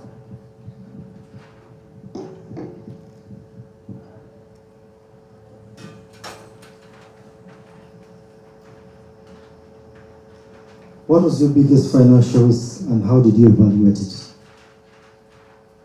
Will I say what my biggest financial risk? Because as a businessman, every day we take risk. Everything we do is risk associated. So it's difficult to tell you that this is the biggest financial risk I have taken, because even now I make decisions. You can't, when people want to talk about business, this thing we call business is a bundled word that is profit and loss. If you are so scared of loss, you can never be a business person. It's a compound word. If it's profit, it's called profit. If it's loss, it's called loss. So any decision you take, as far as business is concerned, you are taking risk, but you have responsibility to mitigate those risks, to see through those risks, to assess those risks. And that's why if you really want to run strong corporate organization, you must have risk compliance person who the different business you are going through will go through that, and they will let you know the level of risk that is involved in it. Otherwise, you are bound to make mistakes. So organizations set up and say, it doesn't matter the profit that is in XYZ industry, we will not touch it. Even in my country, there are business we will not do. For some values and principles that we as organizations stand for. We cannot invest in hospitality industry like hotel. I cannot invest in brewery business that sell alcohol. Unless the company have gone public to where I lose control. But while I have control, there are certain restrictions that we will not do. So each business have a risk that they need to take every day. But if you are asking, what is the biggest mistake I have made? It's easy for me to tell you because I know it stand out. But to say the risk I took, I take risk every day. Prof, that is the factor. I didn't get to, that's the plant. That's our sample plant. But we didn't get to talk about it. I would have shown, okay, this is the news about it that would have shown inside the plant. Okay, let's see it. Okay, anyway, so let's continue. What's the next question? Maybe to help you in the next question is that no, I looked up your LinkedIn profile. Yes, and I realized you made some considerable losses. Yes. Through partnerships. Yeah. So the question would be, how did you access capital when you had no collateral or track record? It's that same lesson that I taught called credibility. Initially, when I started my company, everything I have, just like you, the first money I lent from bank is 1,000 naira from African Continental Bank, because I started with a capital of 200 naira. So that's like 5 times leveraging on that capital. But I've made some money.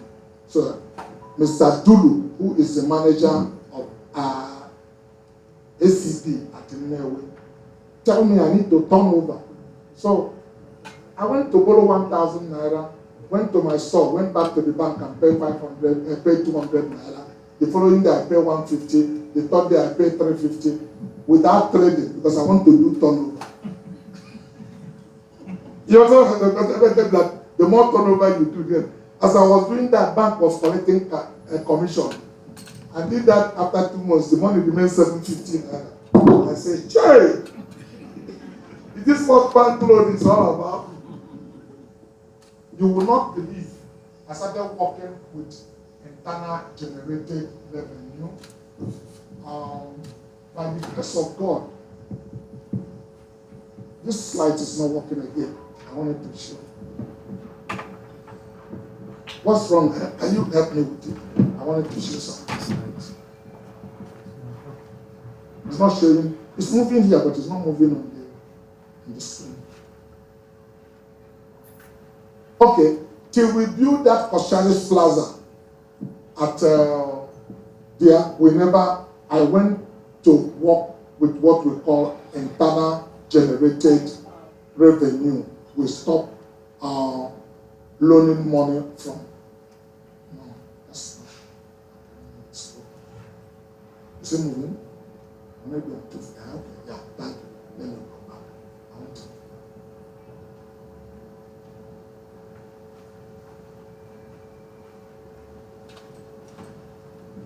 I worked hard. I didn't lend money again from bank until I made this building. I worked hard with internal generated revenue. Every money we earn, we put it back into the business. Like I told you, I started, set myself on salary, my wife on salary, and then all the people that came would work on salary. We made money. If I need to loan Cosmas money and loan them money, then we build the company. By this time, I've hired experts from bank, from oil company that came, and I told myself, if these people come, if I'm still working with my internal generated revenue, if they don't add value on the business, I can as well keep the money in the bank and earn interest with risk-free. So we need to lend money from the bank to expand the business. Let me see if there's truly value they created. It's at that point that we started borrowing money from bank. But we didn't borrow 1 kobo from bank till we finished making this building. So you need to have plans for what you do.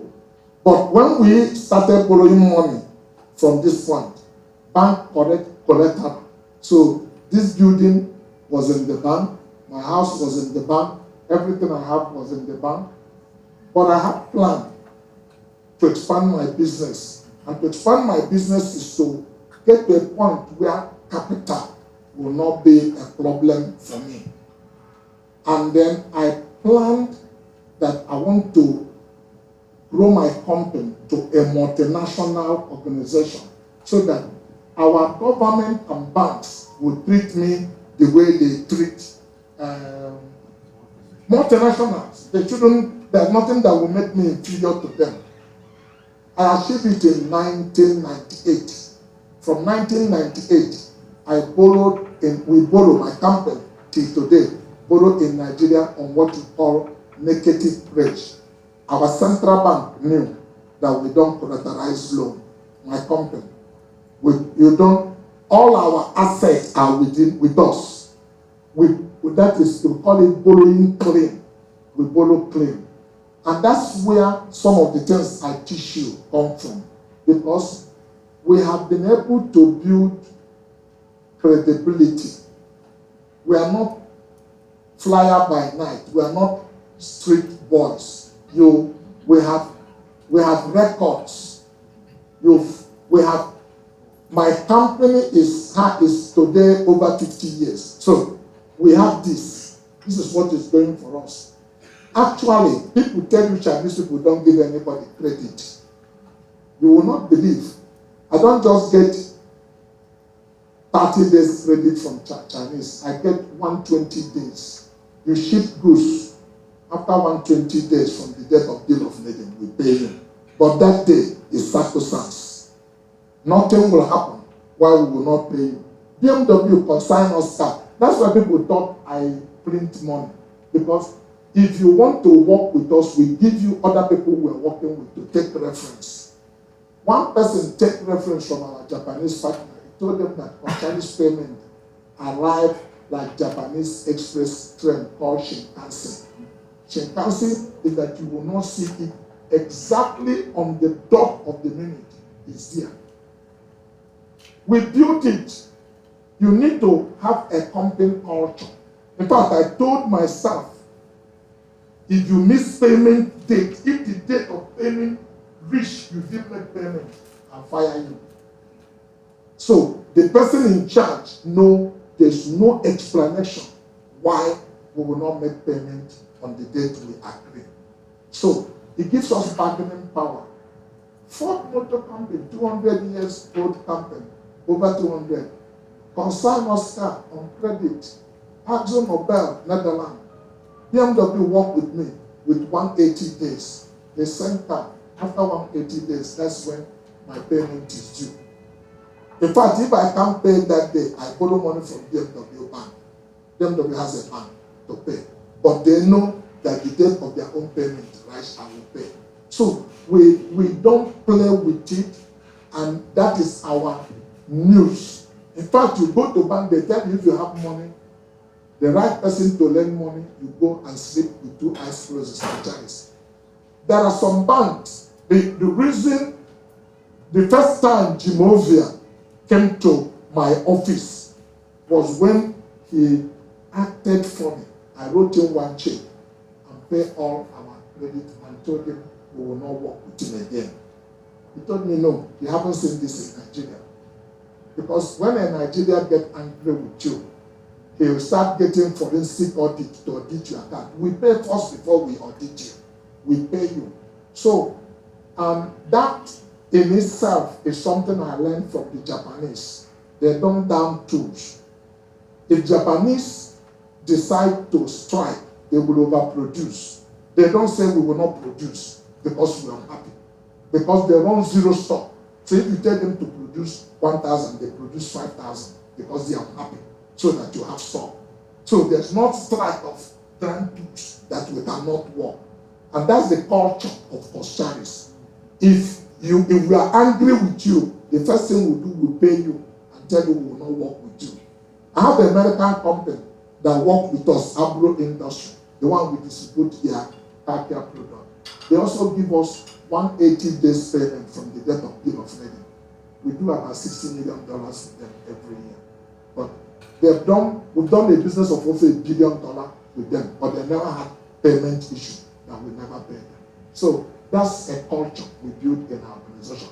So it makes me look like I have too much money. No, many people trust me with their money.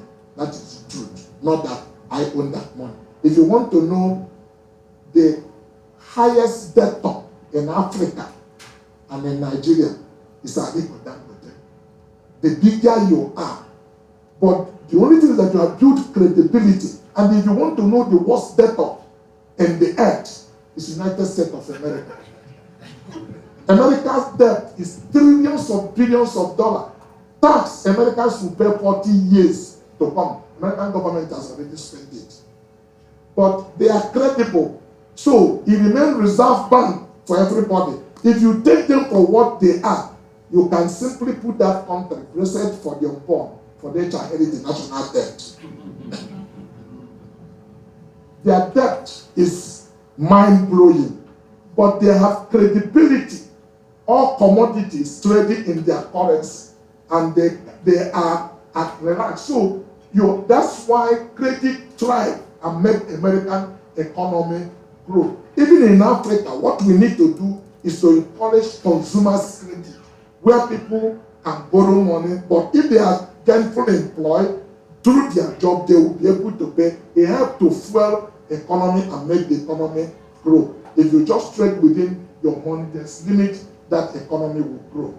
So that's what makes us a little bit unique. We are accessible to credit. And the best credit you get if you're a businessman is what we call supplier's credit, not bank loan.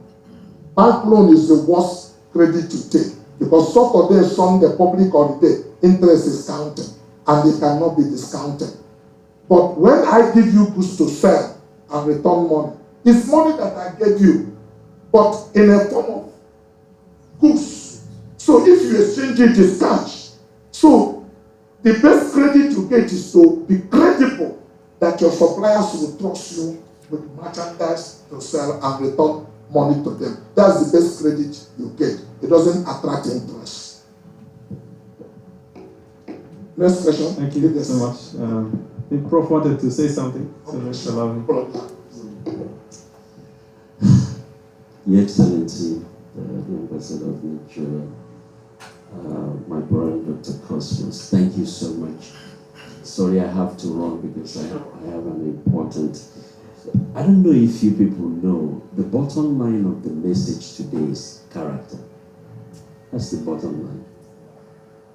And that's what Africa is suffering from. Our moral credibility is very low because everything is compromisable. Just to get 1,000 shillings, you compromise yourself.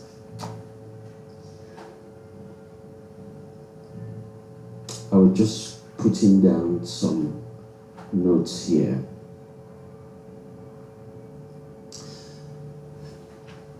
God so loved you that he gave you an uncle that did not take it easy on you and locked you up in a warehouse that has no air, no light. But the best thing he did for you was to leave some catalogs that you can study. Some of us would have looked at that environment as the worst thing anybody could have done for us. We will not see the opportunity to convert that challenging moment into a moment of growth. So you see that what made him learn from that was attitude. So what is your attitude towards challenges? That's the first capital. Because if he didn't have the right attitude, he would have been there, bitter, angry, and not have the sense to say there's a catalog I can see. That became, actually that knowledge gave you edge over every young man in that age. How is your attitude towards the challenges you are facing? That's your first capital. Are you a complainer? Or are you somebody that says there must be something good here for me to learn? The word crisis in China and Japanese is opportunity. Opportunity. And this is the area that Africans are suffering. We have not learned to convert our challenges into opportunities. We're still seeing them as challenges. You know, we started the Institute for National Transformation here 20 years ago.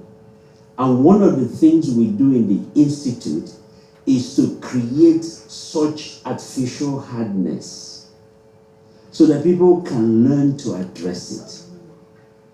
I'm training some youth in Eastern region, Teso region. And for 21 days, we lock them up in a place. They must wake up by 5 a.m.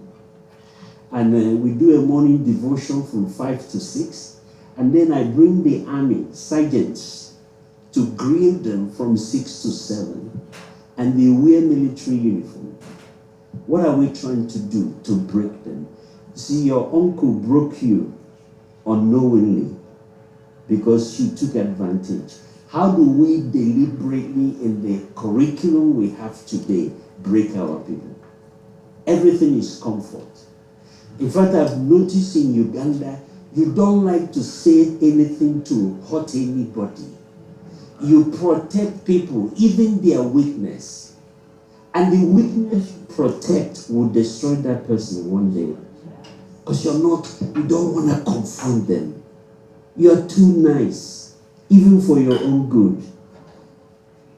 You don't want to raise your voice. I don't say be like Nigerians, okay? Please don't be like us, okay? But it's okay to confront people.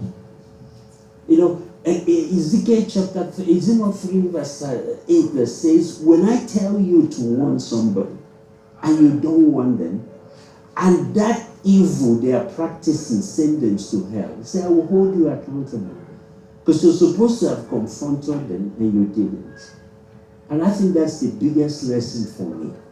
How do we convert the adversity, the challenges, into moments of growth, knowing there is good in it? One of the strengths of Israel is discovering he said, Shimon Peres said, Israel has learned to discover richness in adversity. That's right. Why people are complaining now there's a war? They are buying property where people are selling it. That's the only truth here. They take advantage every time. They have learned to, they've learned to grow in moments of challenge. But you and I shrink in moments of challenge. That perspective has to change. And finally, if Africa has a chance to grow, we have to replicate Cosmas Maduka. That's the attitude, that's the mindset that will make us number one. I don't know if there's a molecular biologist here that will help us replicate his DNA. I'm not sure if that's possible. It's a mind transplant. But if that's, I was going to say, if we can do that, then every one of us need to be locked up in a warehouse where there's no gym, no light, no toilet, and even more. He didn't tell you about rats running around at night. He didn't tell you that, right? And when we overcome that, then we can take on the world. Thank you so much for coming. The Lord bless you. Thank you. Thank you for adding the professional touch on it. Appreciate it. Thank you so much, Prof. I've a question here that was written down. I'll just read this, then we'll take our questions. Acknowledge his excellence. Yes, I did, but I'll do that again. Thanks for the correction. So, Your Excellency, you're welcome. Ambassador of Nigeria to Uganda is with us. He's in our midst. Thank you so much. All right. So, in the quest to start and establish yourself, how can one address the issue of black tax, where you're expected to pay back and support family members? So this question, yeah. Okay. You see, that's why I tell you, if you start business, there's law that control things. You cannot violate that law and expect to get a result. Please pay attention.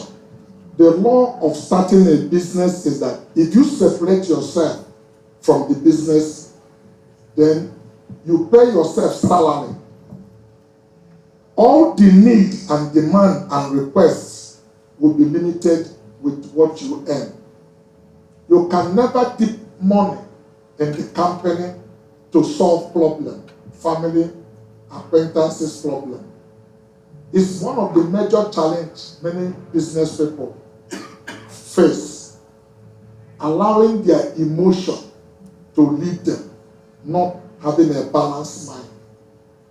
The truth is that you need to, if you are running a business, you need to live within budget. If you think you can pay yourself more salary, you pay yourself more salary, and you budget what you need to spend in helping uncle, auntie, because the uncle and aunties will never finish, and the need will never finish. Once that finishes, another person comes, is crying, you give him handkerchief, because you cannot do anything. If you take because you are hungry, and the bird that brings you food, you cut the wing and eat, the next thing you are going to die. Your capital is a separate entity, different individual from you. You pay yourself a commensurate salary. That's even when you say you are making a profit in that business. And that salary, you set as part what to maintain your family and what to help your acquaintances and family members.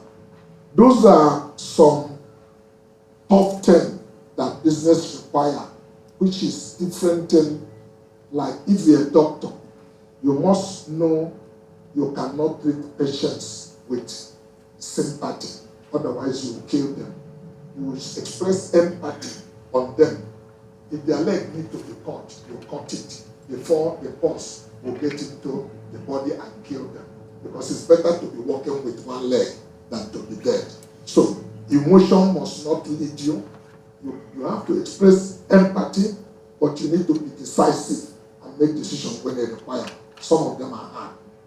Yes? Next question. Thank you so much. Yeah.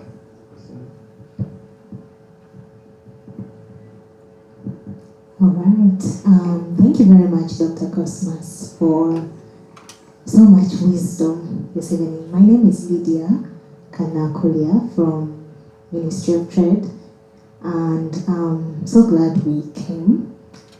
My question is, you mentioned some of the things you need to do as you build your business. One of them is to build a solid foundation. So we do a lot of work with micro, small, and medium enterprises, and many of them, they start out, but they die very early. And I wanted to know, actually the question I wrote in my book, what does a solid foundation look like in the midst of the hustle? You need to survive. You picture somebody, probably they're out of a job or something, and they're now starting this business. They have needs. They have to break through. They need to do all these things, but then they also need to build a solid foundation. Yeah, so I really need to understand, what does that solid foundation look like? Or according to you, like, how did you build that solid foundation in the midst of all the needs of life? You know, business are started in different forms. There are people who have gone to school, who learn about business, have clarity of mind, come up with a project, and ask people to invest. That's more easy business to start than the one I explained, ground zero, where you have no foundation. Because those people, in fact, one of my kid brother, Chikasen, had just sent me private placement investment. Is planning to build a cement industry. You know, it's looking for 320 billion and looking for private placement. And it shows it's going to contribute 100 billion, but it has to raise the other money. That business is easy because in paper they have shown you what it is, and you are investing money, you are taking a risk. If the business work out, you will be part of the profit, end profit. Like MTN came to Nigeria. I put $5 million in MTN, and then 1 year they made $1 billion in profit. In fact, the first dividend I got was almost $700,000 or $800,000. Like, you are printing money and you are not working. Somebody had worked for you and give you that at the end of the year. That's why if you're a staff working for somebody, you must learn that savings cannot take you out of poverty. You must learn asset and liability. Need to make investment. You play with stock. It's official gambling. It's not like betting Niger. That is legalized, So, because the hope that I sell to poor people is to buy lottery tickets. That's not lottery. But you make investment in company, people's institution. Get a stockbroker to advise you. Buy stock, buy share. Your money must be working. You must learn that your money, like a woman, should bear baby every day. Each dollar you have, or each naira, if you are from my colors, that you spend is a soldier that you kill. You must send them out as a soldier, and they must get captive. That's only where your company grow. So never allow each month pass without any revenue. In today's world, there are different places you can earn revenue. Even from social media, you can earn revenue. And if certain posts you did, YouTube, different people can pay you money. But people just go there to waste time and consume media for nothing. You can study. There are different things you could do. So if you are starting business at that advanced level, it's not a problem. But when you start from the where I'm coming from, ground zero, no track record, no reference, no pedigree, that's where you need to be very intentional. And that's what I did. And God sent me ahead of some people to let them know you cannot say it's impossible, because all that limitations is in your mind. If you are determined and willing to do it, it comes with a price. That's why we talk about two pain of regret or pain of sacrifice. Because many people who started business are the enemy of themselves. They shoot themselves in red and black. There are some business people who started business. At the time, people tell me, are you mad? When I decided that I'm going to structure my organization, the people that started with me just feel that maybe something is wrong with me. So, God, these people you employ, you brought, every day they have meeting, they are drinking tea.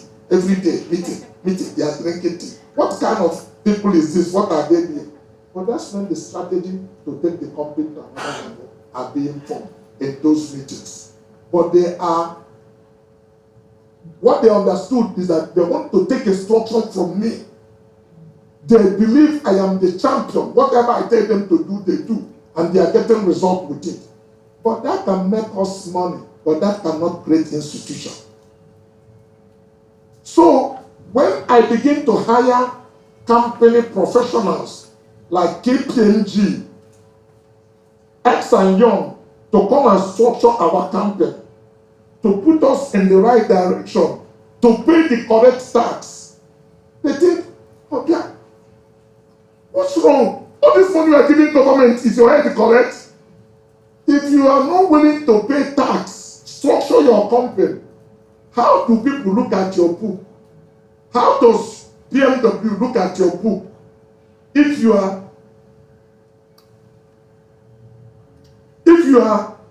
breaking your price, showing loss, so you don't pay tax, you are not, even bank won't give you money. Because, so you need to make up your mind what you really want to do. If you want to institutionalize your business, there are price for you to pay. But that price is a price of sacrifice that will take you to where you want to go. You can decide not to pay that price, but you are paying a price of regret. Two pains, pain of regret or pain of sacrifice. I choose the pain of sacrifice. I want to do things proper, because there are not many business people that can talk the way I'm talking. We are audited by first-class institution company. S& Young audited us till the last 10 years. Nigerian government central bank insists that no, those blue chip, they cannot audit you more than 10 years. A new company has entered this year, okay? So we've started working with companies like KPMG. They charge so much money. When we wanted to be a $1 billion company, I brought them and they started telling us where the gap is in the management, what needs to be filled. But the true truth is that I wanted to make a difference. Will I have hired KPMG? No. But I hired Okenwuke, who had been an executive director in Access Bank for 12 years, to become our deputy managing director. And he said I have to get consultant. I told him, what is consultant coming to tell us from what we are doing? He said, I have to do that. Because you stay where rat die, the smell of rat has numbed your nose, you can't hear it. You need somebody outside to come and tell you something is smelling here. So you must subject yourself to it. So you are not afraid of being vulnerable. So that's why leadership is a key to everything, whether country or organization. Fish doesn't spoil from the tail, it spoils from the head. If the leader is correct, everything will flow through the top and cascade through the dam. If it's corrupt, corruption is what you will see in the entire system, because it cannot be good in the middle without being good at the head. So the question you ask is simple. How do you build the foundation? The foundation has to be built by the founder. You need to be intentional that he wants to make a difference. If I am not strong, I would have listened to. Do you know what I did eventually? Those people who started with me, who question everything I do, because I believe we've gotten to a place that we need to take a quantum leap, and they felt it's not necessary. We are taking a risk that is uncontrollable. You know what I did? Very tough decision. I told them we're going to get KPMG to come and audit us. Anybody who take voluntary retirement of his own, we will pay you 2 years' salary instantly, with what, in addition to what is in our book. Because I need to do it with human feeling. And we can credit your account instantly. You become our dealer. You represent us into the market. But if KPMG come and you fall among the people that they say is not qualified to go in this new direction, we'll only pay you what is in our book, the 2 years salary. And we have many people volunteer. It cost me over 200 million naira. That 200 million naira for me is like more than 20 billion today at the time. But I have to buy the bullet because I need to. These are people who started with me, who will sleep in a store, come very late. But many of them instantly become owners of their own business, including women. They go to the market and represent us, start handling the same product. But you need to let them out, because if you keep people who form complaining committee and grumbling committee in your company, you are going nowhere, because they are throwing spanner in the wheel of a moving object. So it's better to find an easy way to promote them out of the business, and that's what we did. And once they leave, we have fresh air with fresh idea with the people to now move to where we are properly structured. Later, they found out that we made a good decision. We would have made money with them, but we would not have created an institution that we built today. So the founder's decision to make a difference is key. Then a person, what are we looking for? In fact, even my wife told me at the time, why do I need to make more money? Do you go to heaven with money? I said, have you seen anybody go to heaven with money? If people don't go to heaven with money, when we are going to heaven, we need the money here. But we need to structure. Actually, it's business for me is a call. I am a man that is on a mission. in my generation, I've been able to do things people say that cannot be done. So I've influenced others. There are people now in my town, I have from Nnewi in Anambra State. The first richest Nigerian called Obunegojuku came from my town. So we have always been entrepreneurial people. At a time, Obunegojuku borrowed Nigerian government money. When the Queen came to Nigeria, they used his Rolls Royce to carry him. It used to be, but because that business was not structured, when it demised, there's no continuity in it. So, and when I grew up, I have heard the stories of these people. I've seen Ekene Ichukwu, I've seen Chidebele, I've seen all the men transporters. Yeah, Chidebele is from Nnewi, Ekene Ichukwu from Nnewi, Ichukwu is from Nnewi, all of them. But once they are demised, their business closed. And I decided that will not happen at my own time. If everything you stood for come to an end when you are not there, you have not lived effectively. We today have created an institution. We bought a company in Japan. When I live here now, I'm going to Nigeria on the 13th. I'll be in Japan in the next 6 months. I'm working in my company there. I didn't show you. We operate in about 5 continents. And you say it cannot be done. Who told you it cannot be done? It's about mindset. These are the companies that are under Coscharis motto. That's one. You don't see it. That's not what I show you. Coscharis technology. We are in information technology. All the big companies, Siemens, Huawei, HP, IBM, Cisco. We all work with them. Coscharis motor assembly is the one I showed you. Coscharis mobility is where we lease car.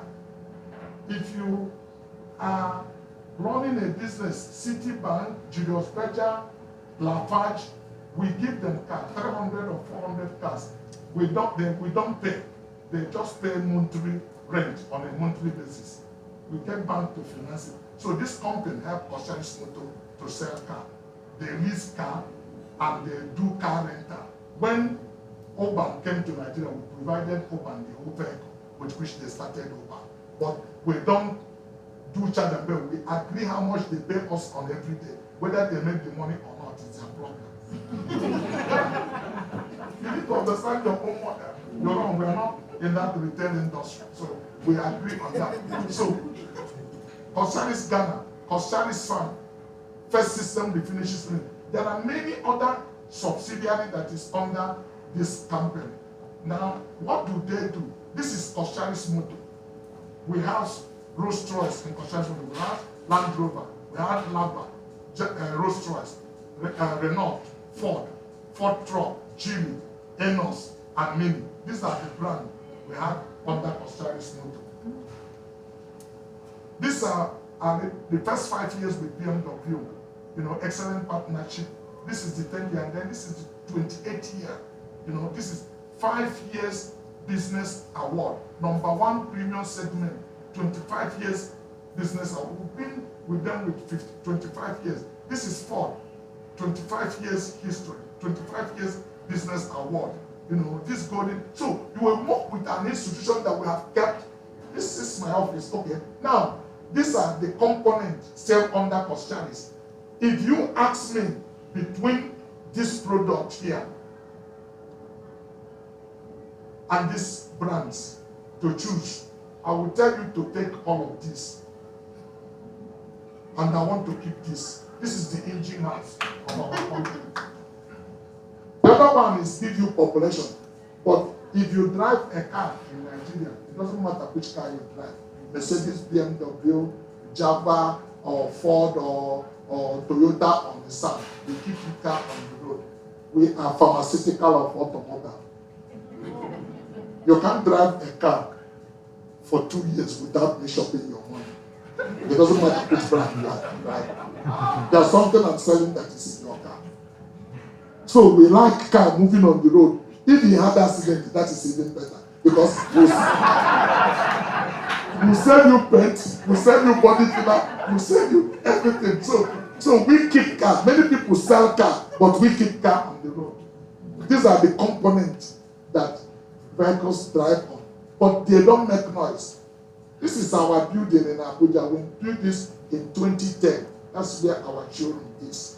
This is a new building we did in Victoria Island, where the other building is. This is a car mall. The ground floor is showroom. Rolls Royce, BMW, Java, Land Rover, all these are car mall. So you enter here, you just choose any car you like. The brands we are holding. So these are things we do.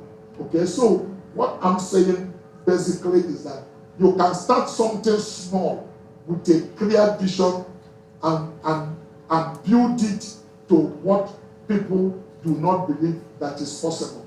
There's no limit that you cannot go. Of course, there are people you don't see that don't know, but there are the people that run this organization. My main job today in Cosmas is to discuss budget at the beginning of the year. I push as hard as I can. I want you to grow by 25%. If I sign up on the budget, you deliver on the budget, 10% of the company earning is shared by the management. But before you take that 10% earning, you pay 30% dividend to the owners of the business. And we recapitalize the other 60% for the growth of the business. You need to come up with a formula that motivates people. There are some of the people that work for me that earn 100 million naira as bonus in the year based on the profit they make. That's correct. So they are not in a hurry to go and set up business because they know this business is they are part owner, even though not on paper. But if they manage their own capital, they will earn money from it. So that's it. You need to find a structure, a thing that works for you. You know, like I said, all these things we are talking, while I was talking to the student, you are pursuing degree, but degree pursue people like me, you know, because yes, that is the truth. You know, if you are able to deliver on certain things, the nature has a way to reward you. Okay, these are the countries where we do business, where in all these other places. Okay, so in Africa alone, we have about 5 outfits. So that's the organization we build. Can it be replicated? Some of the people we train are doing something much bigger than what we have done today. What I wanted African children to understand is that God's face has turned to Africa. Why? Ask me why. Because it is only in Africa today that people with depth of sincerity are seeking God and worshiping Him. God bless the people in Europe, bless America initially because they embrace God.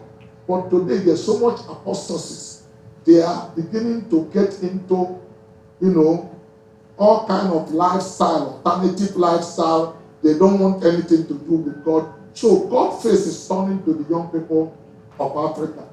If you position yourself, you'll be one of those who will be blessed. Because Africa, the world wealth is turning, and it's coming to the. That's why I tell you, a Lagos startup, one of the young boys we hired to work for us in Access Bank, his name is Inbedia, created a company that called Wave to take care of payment system. It used to be if you make transfer from Lagos to Ghana, it will take 3 days for the money to arrive. But today, they make it instantly. In 10 years, they just advertised their 10 years advancement. A Lagos startup by a Lagos boy, a boy with first-class blade, has processed 1.7 billion transactions, over 50 billion United States dollar. And the company is created worth over $3 billion today. They have over 15 banking licenses, all the way from Canada to USA. Even in Nigeria has a banking license. Just payment system transfer. Clarity of mind. So the world is a global village.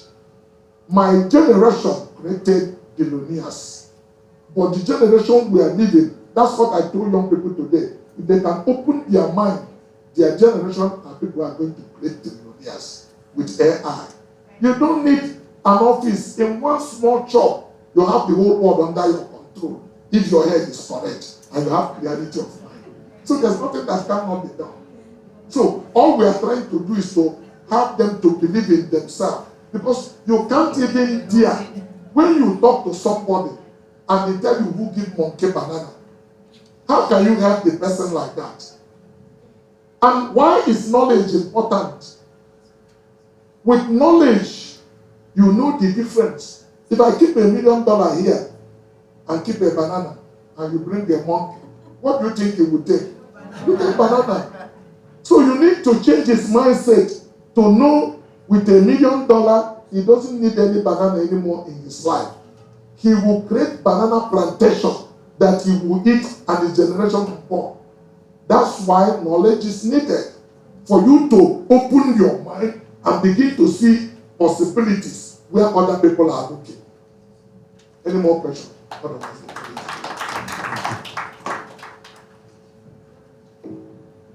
Yes, please bear with us. We are, yeah, it's already 18 past, but please allow us to take a few more, because we promised to answer as many of your questions. Thank you so much for the wonderful presentation. I've got to learn this evening that you are in 5 continents and you are working across different cultures. My question is, how have you been able to navigate different cultures and still remain profitable in business? Being in different cultures doesn't stop you from being profitable. All you need to do is to play by the rule. If you understand principle, you are not afraid, because if you stay within the confines of law, you can operate every place. That is the truth. Where many people, I had business growth summit with Stephen Akintoye in London. So I asked Nigerians here, why do you not start business? They said, oh, it's very complicated. The police are always after us because we are black. I said, police are always after you because many of you are not willing to issue invoice. You want to collect cash. You don't want to pay tax. And suddenly, we see you with a lot of cash that you cannot explain how you earn. So, you are the architect of your own problem. If you stay within the confines of the law, you have fearless confidence. Find out what is the regulation of each country or where you want to operate and stay within that law. There's nothing for you to be afraid. I like when people challenge me, because a lot of people, if you want to know the truth, you can't grow without meeting challenges. There have been a time FBI seized my money in the United States of America. And I took them to court, and I tell them they cannot take my money. I work for it. They called me for deposition with my wife, and 5 FBI asked me questions from morning till evening. And I told them I can explain every common I made, because I never won a lottery, and I have books. That's why I talk about credibility. You have records that is verifiable. They pay me the money and pay interest and make me sign paper, not to take them to court. But if I have anything shady, I will run under the carpet, because all they tell me is to sign off. To sign off. Sign off means you have committed crime. They take the whole money. I said, no, I work for this money. You can't take it. You need more people like me that make you. I don't feel inferior to any human being. Because I am black does not mean sawdust is in my brain.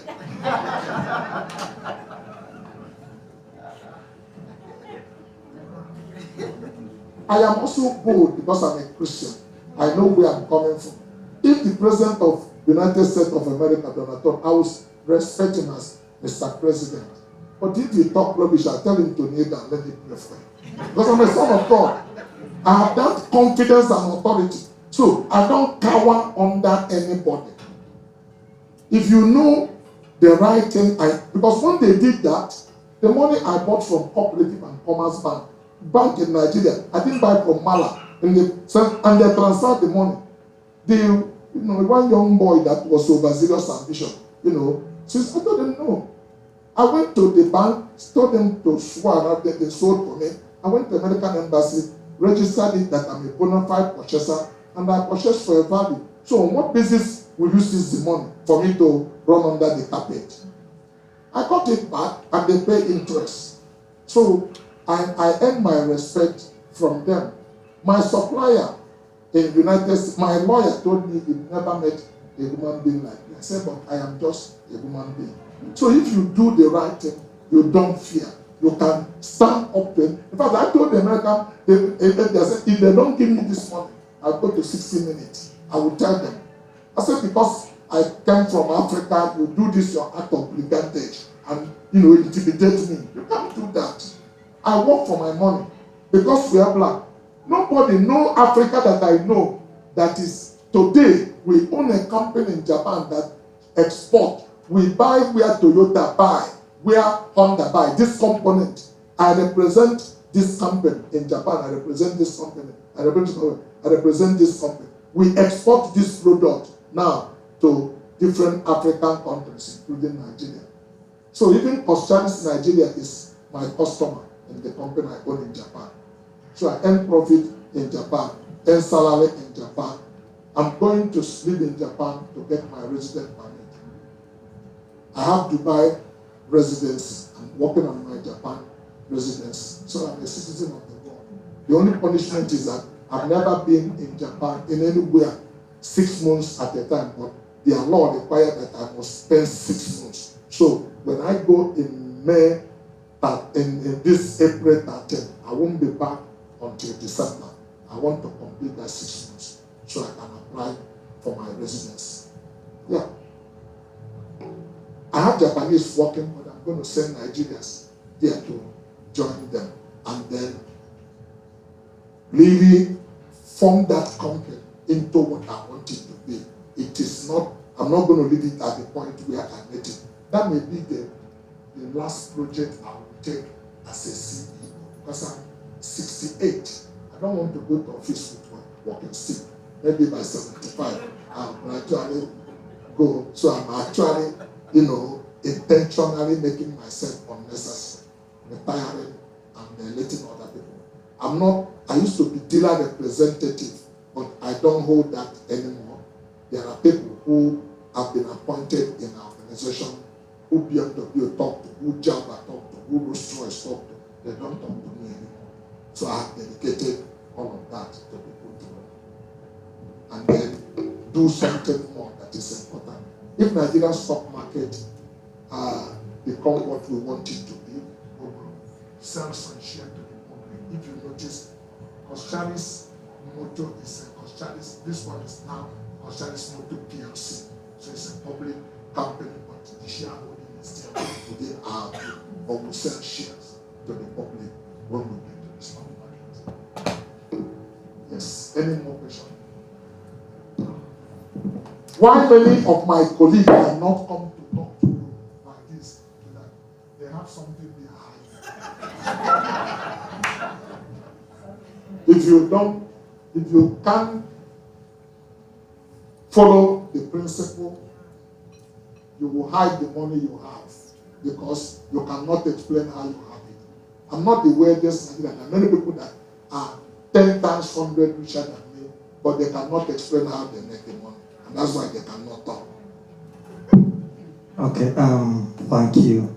I might address one question. Yes.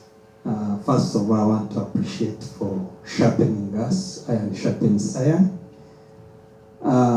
I believe now, because Charles where it is, the plans perhaps are evaluated by experts. But my question, and like you said, one of the key to success is planning. And we often plan, but we fail to fulfill the plan. So my question is, in the early stages, how did you evaluate or monitor your plans, and how do you ensure that when you fail, you again went back on track? Thank you. That is a good question, and I appreciate it because, like I said, we teach people in church how to succeed and in mosque, but we never teach them how to fail effectively. And what do I mean by that? How to bounce back after you fail. No human being that is above mistake. You know, when we talk about success story, it's like when we are born, and from the day we are born, we never made mistake. Have anybody in this room been kicked out of his house by a landlord? Be honest that you didn't pay rent, the rent due, your heart was panting, and you, because the worst thing that can happen to you is to have an angry landlord. Have you experienced that? Yeah, you guys are better than myself. Landlord has kicked me out of the house. But when we tell success stories, we don't tell those stories. And I can mention them. Justice Ubezo who owned the shop where I used to trade. When I tried, I made an attempt for my first import. I got wrong consignment, I lost my capital, and I was owing him. I started him coming. This thing we call showroom, show class. I hid underneath it. And when he came, he said, "Where is it?" My boy said that I'm not there. He said, "Okay, come out, let me lock the door." When the door went back, I said, "Okay, I'm here." I thought the man would change his mind. He actually brought me out and locked the shop. So many of you have not experienced financial embarrassment. I've experienced it, I know what it looks like. Actually, I was owing the landlord also in my house, owing in the office, and I've been married. But I believe in dignity of labor, and I so much believe experience I have that I say I haven't seen anybody that determined to succeed that never succeeded. In this critical condition where landlord was pursuing me, both in the store and office, somebody had come for my wedding that gave me a weighing scale. I took the weighing scale, I went to the market. I dropped it on the ground. I cried on top. I said 67 kg. Who want to weigh yourself? People line up. I said, okay, line up. The person want to come. I said, you have to pay. Everything is business. I started collecting money by weighing scale. Some people put their hand and say, "That's why Jesus, the millionaire." That's why Jesus, the millionaire. It's not the person that laughed at you today that matters. It's the person that laughed last. I've gone through embarrassment. When I came back with some mama said, "What did you do?" I said, "I went to carry scale." She cried like a little baby. You know, when your wife loves you, there are some diminishing job. I told my wife, I said, "What I did is scare people. I didn't steal. People climb my weight and they pay money. And I have responsibility to put food on the table for you." So, that in future, I'll tell you a story. When you see us like this, it's like we are made in heaven. You must face real life. Because it is in that breaking mood. God never built you without breaking you first. It's in that breakness that character is formed. Training is built in you. Molding is done. The things that will keep you for tomorrow. That's where you are tested for authenticity, to know the level of trust that will be placed upon you. I have gone through all of those things. But when we tell success story, we just tell the story. We make it like you were born. Everything you go was going well. Like that, like that. No. I have gone through some heartache, but I was determined to succeed and I was consistent. But why I said that capital is not only the money you have in the bank, there's what we call social capital. And your social capital is formed by the people you relate with and you deal with. Let them see and know how consistent you be. You leverage on them they will trust you. They will lend you money if they think they can trust you. You don't need to go to bank. But if you don't build your social capital, while we were doing apprentice, there are people we know that they are stealing from their master. And we know we will never trust him, because if you know he steals from his boss, there's no way you can place confidence in him. Because so sometimes people think they do things and get away with it. The actions you take today is part of the thing that decide where you will be tomorrow. So everything you do counts for your success or failure in life. Therefore, stay on the right path and avoid shortcuts and doing things that are unethical, because it will hurt you. Some people may not confront you, but they take note that you cannot be trusted. And when you have a need to be trusted, they will trust you. You will see clearly. They won't tell you, but they will trust somebody else, but not you, because they have seen your compromise. Why do you think at that time that they will trust you? Okay, next question. Thank you. Thank you, Doctor. My name is Max Mutareva. This is my wife, Pauline. Good. Yeah. I like people who come with their wives. Yes, sir. So that, this news, we get it clearly. Not when you get back, talking your wife, think you are speaking in tongue. Okay. So she's hearing. So she has one question, I have one question. I'll just ask a question for her and then myself. Her question is, you're now a world global company, and you're meeting different people with different cultures. How do you vet for those people in different cultures, how they meet your level of character? How they meet the level of character that is required by post-service? The frankly speaking is that there's no magic to know, but the truth is that you can choose a business partner. I work with some people in different parts of the world. There's nowhere it is written elsewhere. And that's why you still need to take a step of faith. And in business, part of the reason why we ask people to have retained capital is to be able to absorb shock. Let me tell you one story. That today, while we were in the institute, one of the students asked me, is there anything I wish I could have known when I was growing up that I later knew? I said, yes. He said, can you please share? I said, I wish I knew from the day I was born that life is a school that you never graduate on.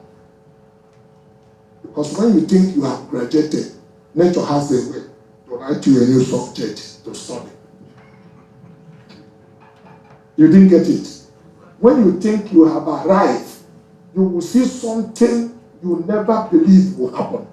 I met them every day in life. So I'm mature today that I met some contingent plan to absorb those shocks. But before, there was a point I thought everybody's angel, everybody that says he's Christian can be trusted. And I trusted people. But I was hurt. One of the greatest challenge that I've ever faced in life, maybe that was the question the gentleman was trying to ask me, was somebody from my town, a kid brother of mine. I didn't know him, I never met him, it's not in my generation. But one time he's doing an event and invited me.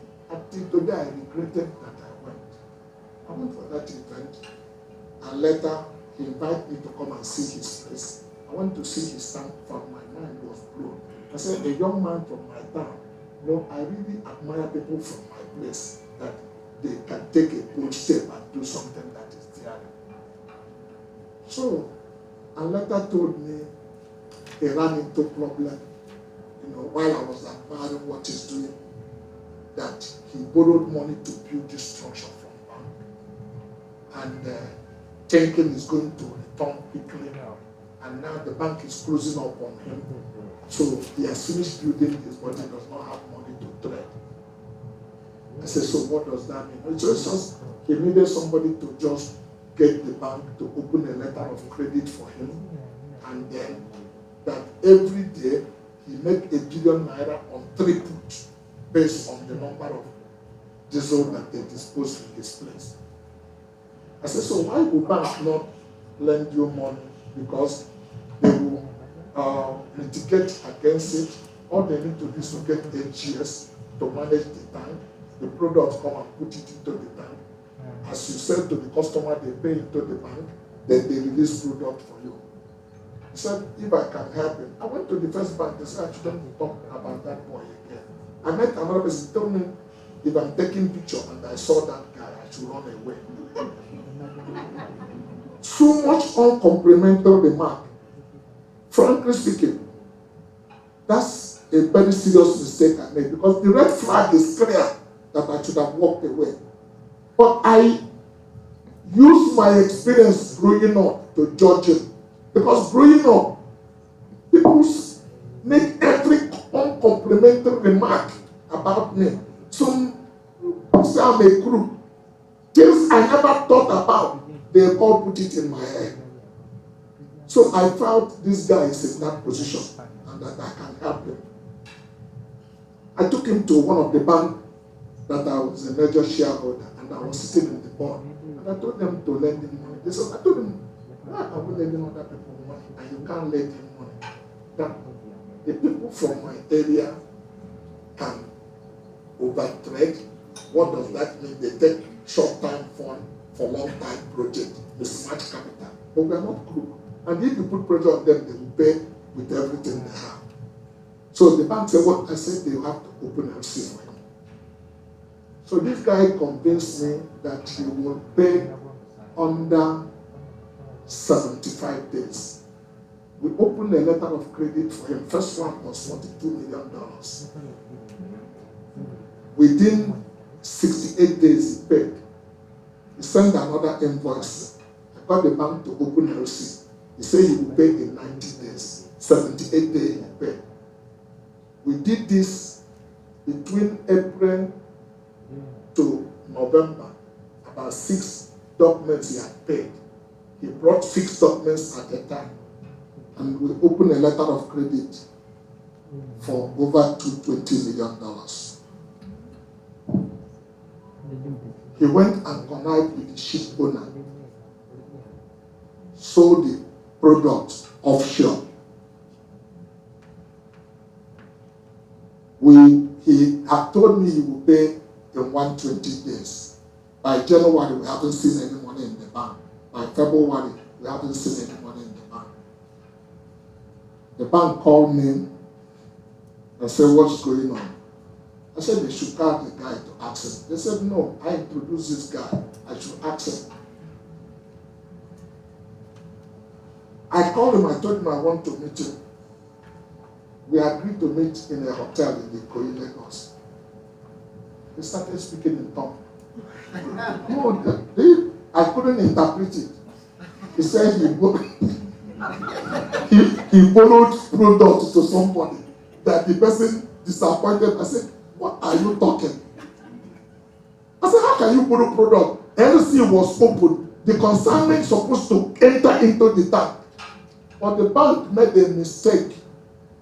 They exceeded the right for the daughter vessel to him. They should have been the person to nominate the vessel, because there are big vessels that stand along with them that bring this product.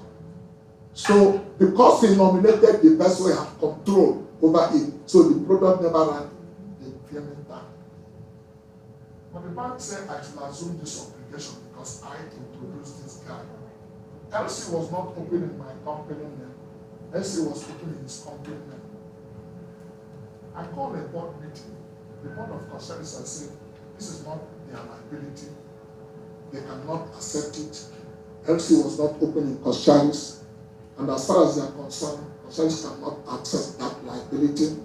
That I am morally obligated to the bank, but I had no fiduciary responsibility, and I will not take that liability. We had a meeting, and the board closed. That's why I tell you that integrity is not what you teach, it's what you practice. When everybody has gone, I ask myself some hard questions. I ask myself, yes, you didn't take this money, but would the bank have lent this guy money without you? The answer is very clear in my mind, no. And then I ask myself, can you walk away from this transaction? The answer is yes.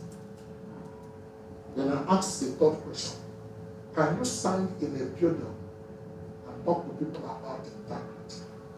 The answer was not clear in my mind. I called the managing director and I told him to send me that paper. He sent me before 9, I didn't sign nothing. It has already crystallized. I told him to send me the paper and send me transfer share certificate. I used to own 24% of Access Bank, the second largest bank in Nigeria. I signed off on all of that. And I went home. I jumped up. Oh! I won! I won! My wife said, you won? When did you become a gambler? I said, I won. He said, be serious. I said, I called Access Bank to send me that paper. And I signed it. I assumed the responsibility. She screamed, you signed? I said, honey, I signed. She screamed again, you signed? I said, I signed. She screamed the third time. He said, where did you keep $220 million? I said, I didn't keep it anywhere. But how much is peace of mind? My wife couldn't believe it. I have a peace of mind. At that time, I could be more constructive. I hired a lawyer in London because before I asked him to accept to put words for him, I told him if there's any problem that will settle that matter in London court. So I sued him in London. His asset worldwide. Look for the vessel, hire people. We arrested one of the vessels in South Africa, arrested one in Greece, the vessel that load that product. He went to court in Nigeria and get injunction that I should withdraw the case in London. That I'm showing that I don't have confidence in Nigeria court. I told them, we had like the agreement to start business, and we decided this is where we are going to settle the matter. Why must we settle it in Nigeria? And the judge gave a contempt of court against me that I took Nigerian case in London. I appealed it. I said the matter was totally agreed that this is going to be a long, because in London they would discuss the matter the same day, the following day, the third day, and give judgment. When I took worldwide assets against him, he knew that it cannot be legal because he couldn't travel, he can't go anywhere. So he then get the famous lawyer in Nigeria that charged him $1 billion to do the case for him. Wale called me, so we have to get AMCOM. Anyway, I lost all my shareholding in Access Bank till today because of that transaction. That's what integrity is all about. This was very painful. So when I talk about integrity, I'm not speaking from intellectual conception. And the banks in Nigeria know, and they respect me. I bite the bullet and take up that obligation. That was one of the most challenging decisions that I've ever made. If it was not well managed, it would have crippled my organization. Because interest was yielding 300 million every month. And that is like a man that is bleeding. If you don't stop the bleeding, you bleed to death. But that for me, what integrity is all about. And people know. So when I tell you this is what I would do, they go home and sleep over it. My integrity, you never believe anything until that thing is tested. You only assume you believe something if it's not subject to a test. So my credibility has been subjected to a test. I've had situations with Ford Motor where Ford told me they never believed I could pay. When exchange rate, we sold cars on credit, waiting for money. Our exchange rate turned against us. So much amount was at stake, and I was going for about $120 million. I actually take a head cut of over $25 million to pay that debt, but I paid, and I paid on the due date, not 1 day extra. So if you claim anything in business, it has to be subjected to test, and you need to pass it. So the question you ask is, how do you manage? It's simple. You make up your mind that this is the kind of institution you want to create. And that thing you claim will be tested. It's not easy to build a big business. Today, those kind of things can never happen because the structure I put in Coscharis will not, in fact, in the last 30 years till now, I don't sign check in my organization. And that's why I tell you we are an institution. Because the hardest thing for a self-made man is to give you his checkbook. There are 2 people that sign signatory in our account. Only me can sign a loan and my wife. But I don't even sign anymore because I'm not even in office. But 2 people still sign. We have 10 signatories to our account. So the business truly is institutionalized and run in autopilot, and we are very credible organization and will continue to build new businesses. Next question. Thank you, Doctor. The second question is, you have kind of given us a journey from when that you started small up to where you are now. And like you were saying in your earlier presentation, you were saying that there's a time that the curve keeps going up and then you branch off and let it keep growing as you get off. I wanted to find out, or just speak your experience, on what are some of the indicators that you would consider to branch off. Once you have enough money to pay, because if you can't pay well, you hire a monkey. If you want people, that is the truth. That is the truth. If you can't pay well, you can't get quality staff. It's not easy. People left. My deputy group managing director used to be financial controller of Lafarge, Fortune 500 company. KPMG hired him and he left. He wasn't sacked. He left the job in Lafarge to join Cosmas. We have people today who believe you can make a career in an organization. They leave for a company to come. And they can't take salary cut because they are coming to work for you. Of course, I couldn't hire them in the first phase of my growth. So, once you can make money to pay some level of professionals, people who can challenge your assumptions, get them in. There's no book written anywhere. No business book will tell you this is the way it is. But your pocket will tell you, I can afford now to pay these people. Because that is people that are going to jumpstart your company to take you to another level. So, and that is the skill that show you an entrepreneur. You know when to make that change and curve. But it's not written anywhere. Nobody will tell you when you have 1 million, you do it, or when you have 2 million. Your instinct. Those of us who are Christians call it inspiration. The natural people call it intuition. Some top knowledge. There's no book that have it. Will tell you this is the time to do this, and you obey that instinct, and then you start putting the structure that will take you to the next level in your business. It can be done, but you need to get your inner man to tell you this is the time. It could be painful.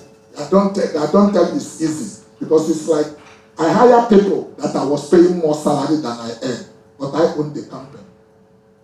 If I want to swear up that nobody will earn higher than me, I knew I'm bringing them to help me to build the business. So people working for me were earning more money than me and my wife that own the company. But if the company make money, they are not coming to share from the dividend. It's our money now. So that's why I said it's a pain of regret or a pain of sacrifice. But I choose the pain of sacrifice than pain of regret. Any more questions? Okay, yes. We're going to take only one more question. Only one more. Yes, from that side. Yes. My name is Aldo Mpamia, and my wife and I, who is of Legacy Motors. In your opening remarks about leaving a legacy, I'm very interested about, because at the transition as you come close, because it's like the microphone is not getting. Some of the things you are saying is cutting, so I can't respond if I didn't hear you well. All right. My name is Aldo Mpamia, and my wife is not here. We are the founders of Legacy Motors. And in your opening remarks, you mentioned about leaving a legacy. Sure. And in Africa or in Uganda, they say a business does not last beyond the founder's generation. That's correct. Many companies in Nigeria have suffered this. Yes. So it would interest me to know if yes, you have done it, or if you're doing it, how have you interested your children in your business, or how did you let them get interested in what you're doing? Because sometimes children don't even care what you're doing. And so how have you interested them? And also, if you're to scale again in your institution, what shortcuts would you avoid in order to have and build this generational wealth? Thank you. Very good question, because we are practitioners, so you can relate to some of the things I'm going to tell you. Like I said, if you didn't hear anything I said, leave here to say that I said you cannot climb a tree or a ladder by accident. You can fall out of it by accident. But climbing has to be intentional. You need to be very willing and prepared. I am happy to know you are in the motor industry, but it may interest you to know that I'm only selling spare parts. I am automotive component representative before BMW signed us on to represent them in Nigeria. And BMW was the first motor company we worked with before Ford signed us on, Jaguar signed us on, Land Rover signed us on, Rolls-Royce signed us on. How does it happen? If you don't put this system and processes in place in your organization and have the right people that speak international language, you don't have financial controller that can discuss at the same level of the people from Germany when they call or ask questions. They cannot work with you. They are not working with me because they like me.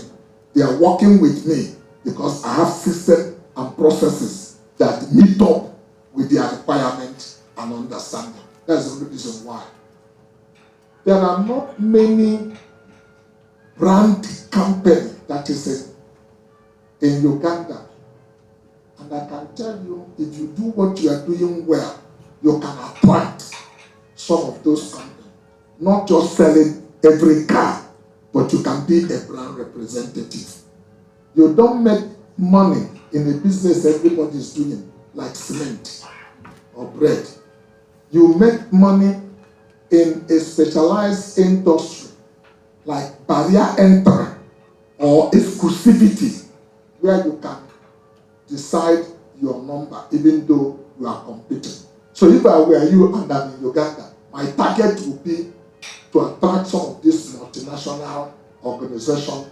And the only way you can attract them is to start putting this structure that if they ask, if you write them, you you want to represent them, they'll ask you to send us a business plan.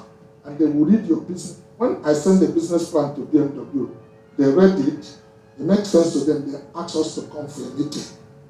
And we have to go for physical meeting.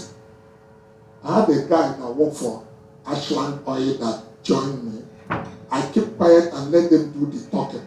I look like I know everything, but I act like I'm a big man who doesn't talk from the beginning. And I let them talk. After they talk, I summarize the things they did. And the people just these companies way out there. When we get there, some of the things that they can ask them, this thing they say, what does it this other one? This is true. You need to hire people that are smarter than you. What you bring in table is your dogged determination that they do not have. And your appetite of risk that you are entrepreneur that you have. And join it with them as the owner or founder. We have institutionalized our company. And I will say clearly, my wife went to be with the Lord on November 27, 2001. She took a COVID injection that I believe was responsible. She has a heart attack that she went to be with the Lord. For 43 years I lived with her. If we have had one misunderstanding, it's how to raise our children. My wife felt I'm too tough on the children. That the time has changed, generation has changed. And that, but I used to ask her, I said, the things that made you who you are and made me who I am, why do you think that thing is not good for our children? Notwithstanding that 3 of them have an American passport, I insisted that they will all go primary school, secondary school, the first degree in Nigeria. I am authentic and a true Nigerian. Many people are fake because from secondary school they send their children abroad. I wanted my children to know first and foremost that they are Nigerian. And to be a Nigerian, they have to be identified.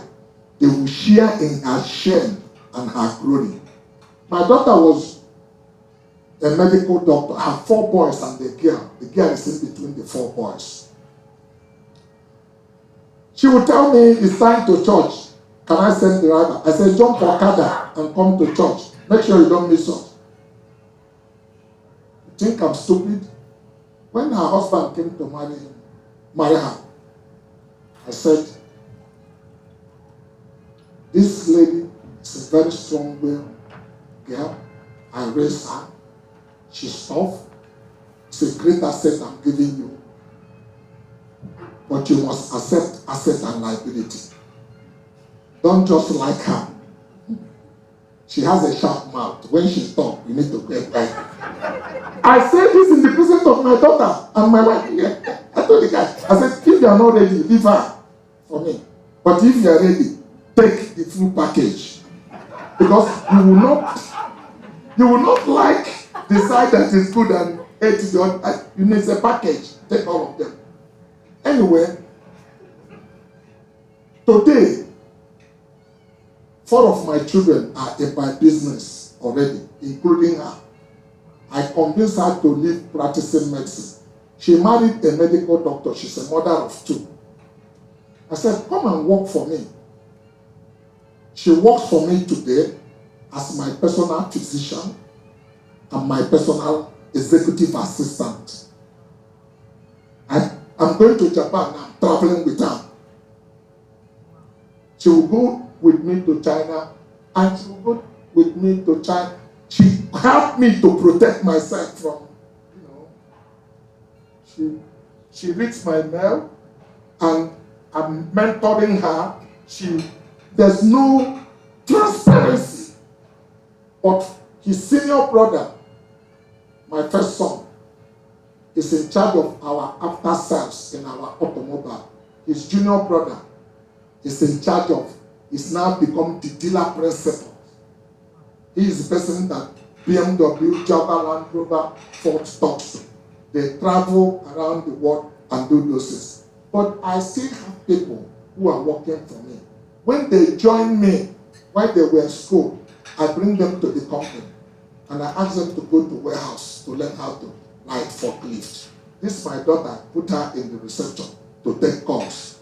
My wife yelled at me, hey, you are sending your children to school to drive forklift. I said, allow me to train them. Unless you are telling me that they are not my children, because only the mother is the only person that knows who is the father of his child. I said, but if they are my children, allow me to train them. I told my children they will not drive car until they graduated, and I'm selling cars. They told me, this guy is working for you. His son is coming to school with car. I said, you are not that person's son. You are my son. If you drive car to Unilag, all the ladies there will open their leg for them. Before you know it, you have a wanted child. Driver will take you to school, but you will not drive car. My second son dared me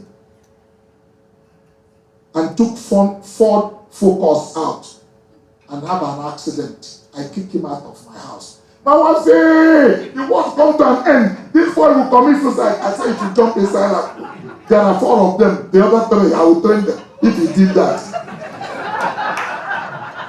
You don't threaten me with death. I said, fast like moon every day. If you jump inside. That my son is the one that he doesn't like sharing toilet with everybody. Yeah, but he went to live with one of his cousins, my wife's junior sister, and there are 5 of them using one toilet. So he learned discipline. My wife said, okay, where did you do this? Where is it in the Bible? I said, in the garden. God kick his children out of the garden. Don't do disobey. I said, do you think I act out of Bible? This is the Genesis where life began. So training those children are not easy, but they are great asset. They are running the business today. And I can tell you on my honor. I'm actually on my way out. I'm making my exit. So we have did everything humanly possible to institutionalize the organization. And but because that is only where we can assure of the future of it. And I'm also creating a trust where KPMG, and PwC will choose who will run the company. They will give my children opportunity to compete.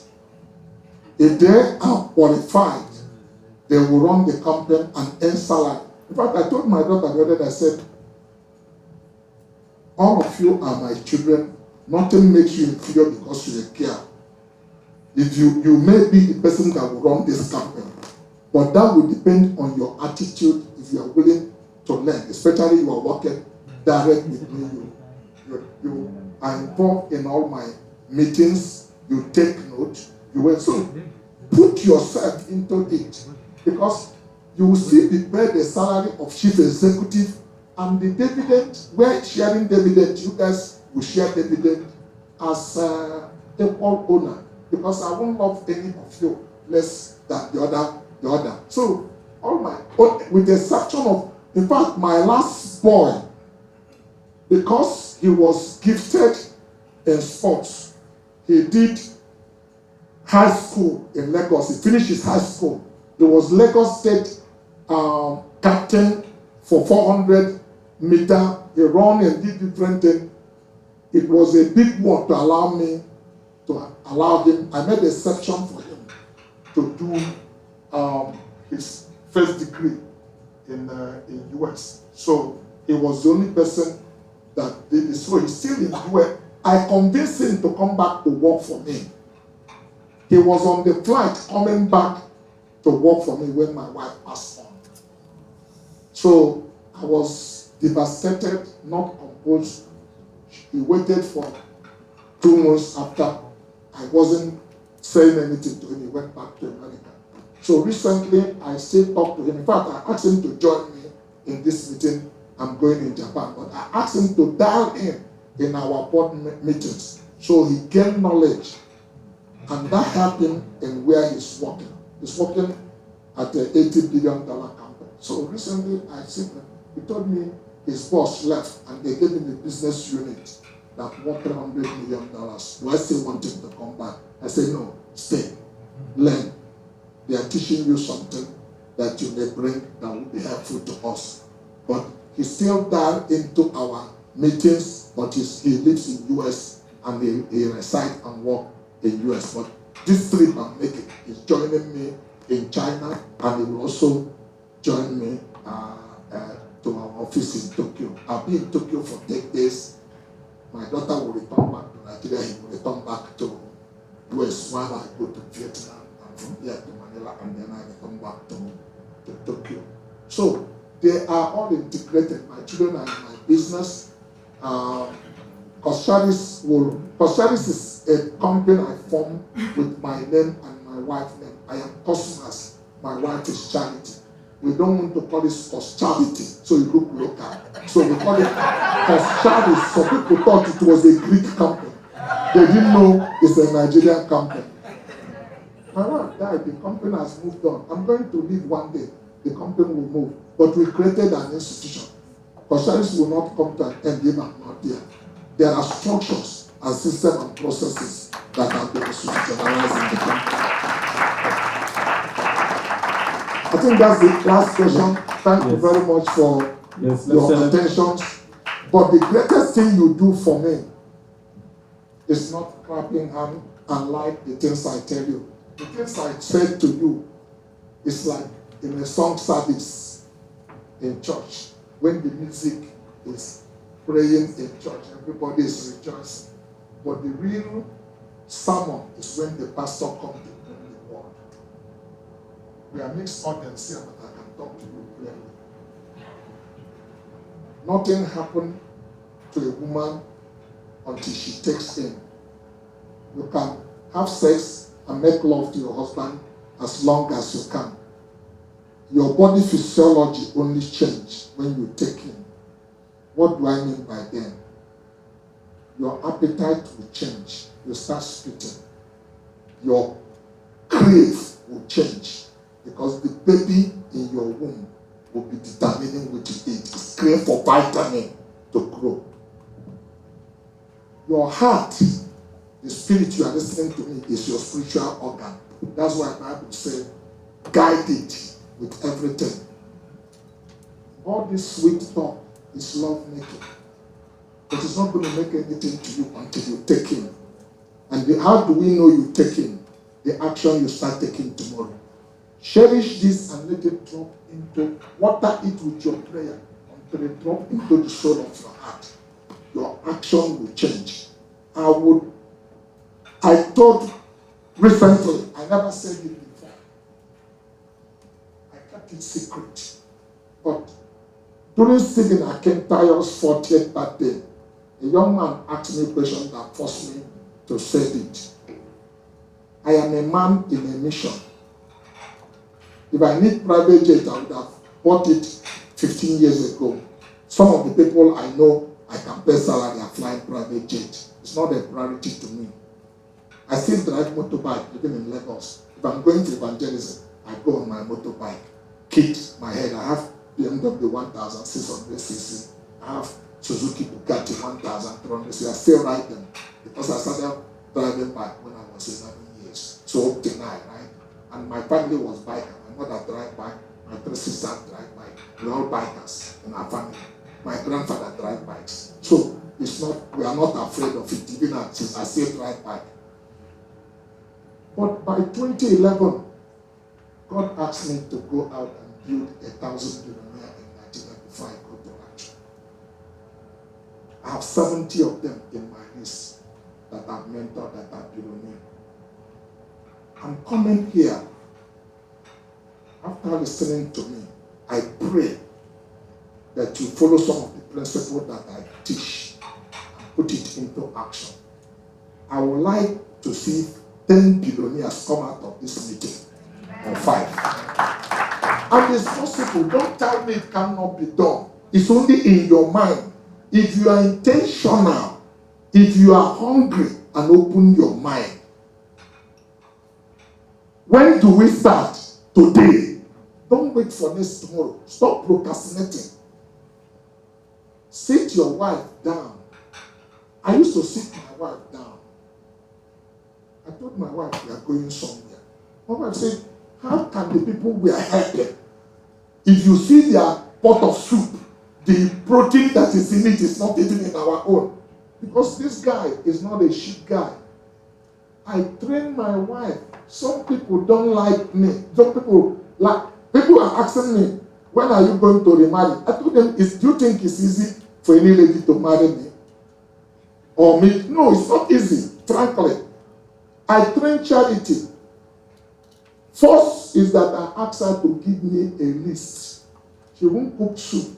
I'll say, you give me a list. She will write tomato, pepper, onion, oil. I'll give her money. I collect the list. I put it in my pocket. Next week, she said, you want to cook soup. I said, where is the list? She wrote another list. She didn't know I kept the old one. I did it. I said, Charity, you bought oil last week. Why are you asking oil? It's only Coca-Cola that she has drunk in it. But I'm teaching her financial management. She told me, oh, you forgot that we cooked yam vegetable last week. Yam vegetable take a lot of oil. I said, okay, I take it. Before she died, she had a credit card that can charter a plane. She can draw $1 million her credit card, and she can sign any amount. But she doesn't go to Gucci shop and spend money like crazy people because she had learned discipline of money management. Actually, God gives you within the ability of your management capacity. How much you can manage will depend how much He will give you, because God is looking for managers. He's never a waste of resources. So managing resources is a key to building a lasting financial institution. So do me the greatest favor. Don't just like what I do. A great meeting is not the eloquence of the presenter, but the takeaway, the action the people attend the meeting take. That's what makes that meeting great. God bless you.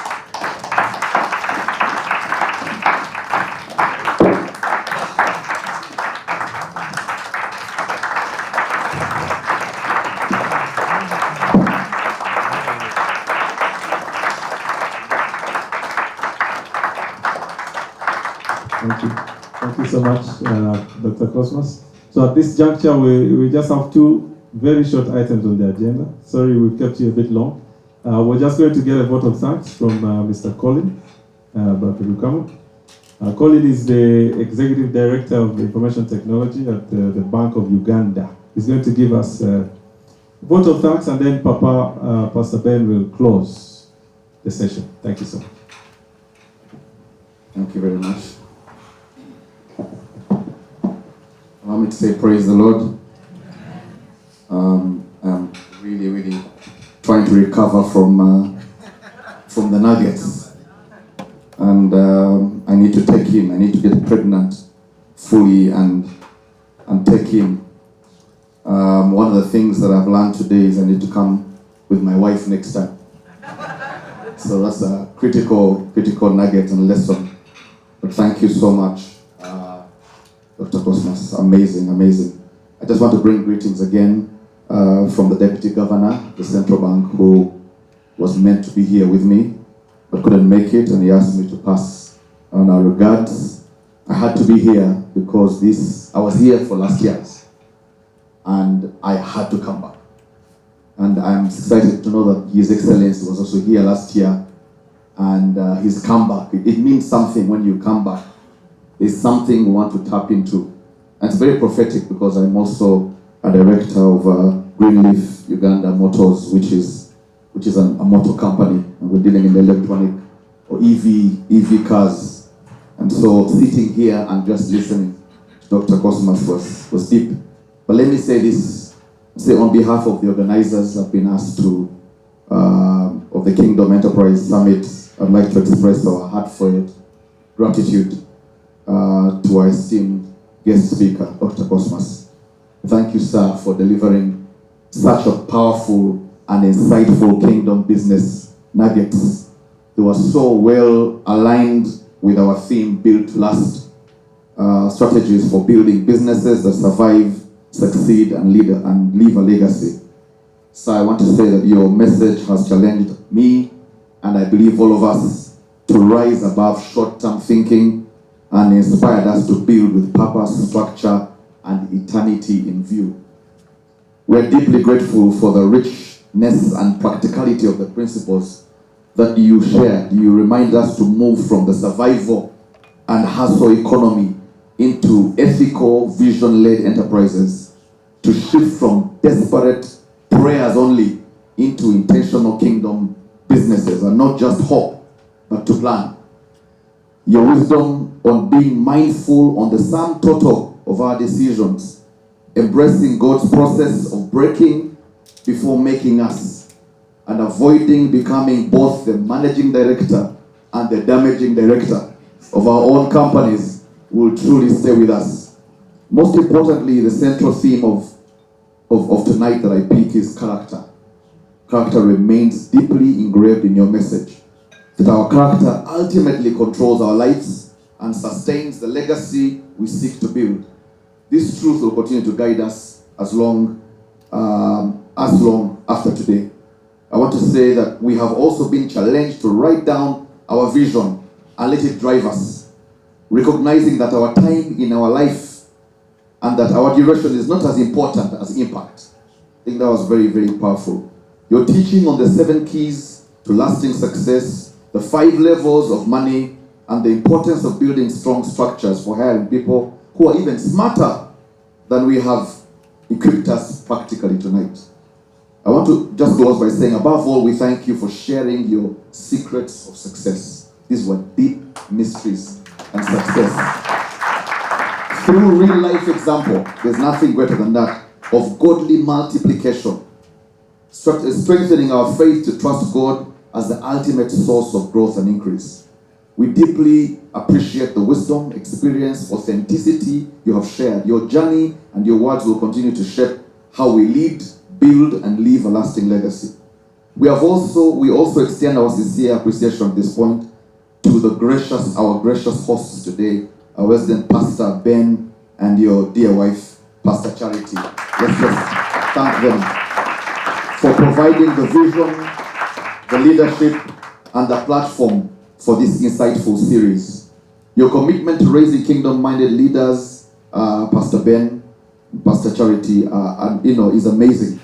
Kingdom-minded leaders and entrepreneurs is truly commendable. So may God continue to bless you all, enlarge your territories, and use you mightily to transform lives and businesses for His glory. And allow me to just say this in a minute, which is really breaking protocol, Pastor Ben. But as I sat on that chair and I listened closely to Dr. Cosmas speak, I literally had, a day vision.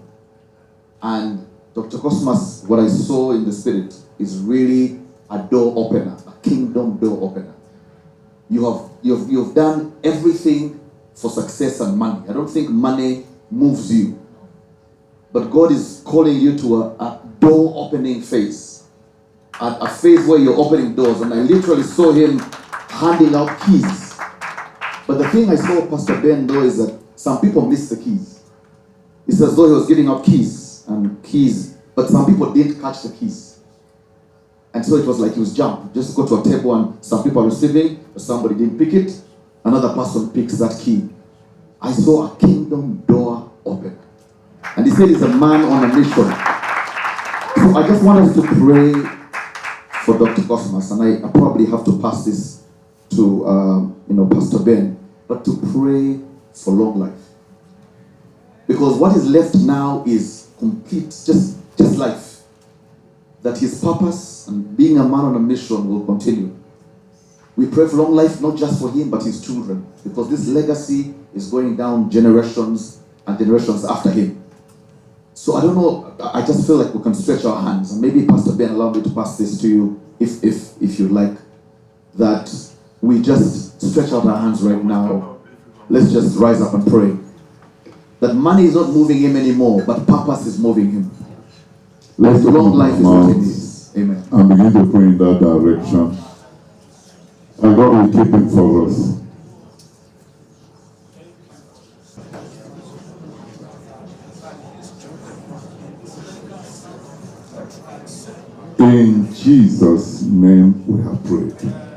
one more prayer I want us to pray for him. He has really poured out. Let's pray that God will pour back into him. In the name of Jesus. Fresh strength, fresh energy, fresh oil, fresh unction. That God will replenish him.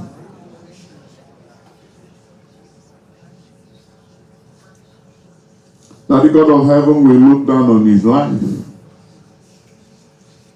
and reward him according to his heart.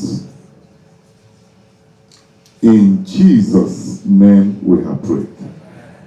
Our Father, we are still counting it privilege to be given access to such a humble servant like this. He has proven servant leadership. He has proven to us that it is possible to have money without money having the person. Lord, we refuse to take this for granted. And that's why we are ever super grateful for allowing your son to become a channel through which knowledge will be transmitted. Lord, if there's one thing we are asking for a man who is willing to open up and be vulnerable to share knowledge with other people on how to get up there in life, Lord, satisfy him with long life. I invoke Psalms 91 verse 16 over his life. With long life, satisfy him. With long life, satisfy him. The Bible says they go from strength to strength. Every one of them in Zion appearing before God. Lord, cause your son to go from strength to strength. He will not degenerate in strength. He will not deteriorate in strength. In the mighty name of Jesus Christ. Lord, because of his heart to impact the upcoming generation, keep him as a legacy for others to look up to. Lord, he has come to Uganda, and this is the second time coming to empower people. Let there be fruit out of this empowerment. May he look back in years to come and say, indeed, my efforts in Uganda have not been a wasted one. That out of this meeting, let there be eruption of billionaires. That people will put to work what they have learned, so that he will be congratulated at last as bearing fruits in Uganda. Lord, we'll hand him over to you. Continue to keep him. Continue to preserve him. Continue to protect him. Continue to watch over his life. In the mighty name of Jesus Christ, we give you all the glory. Thank you because you are God. In Jesus' name we have prayed.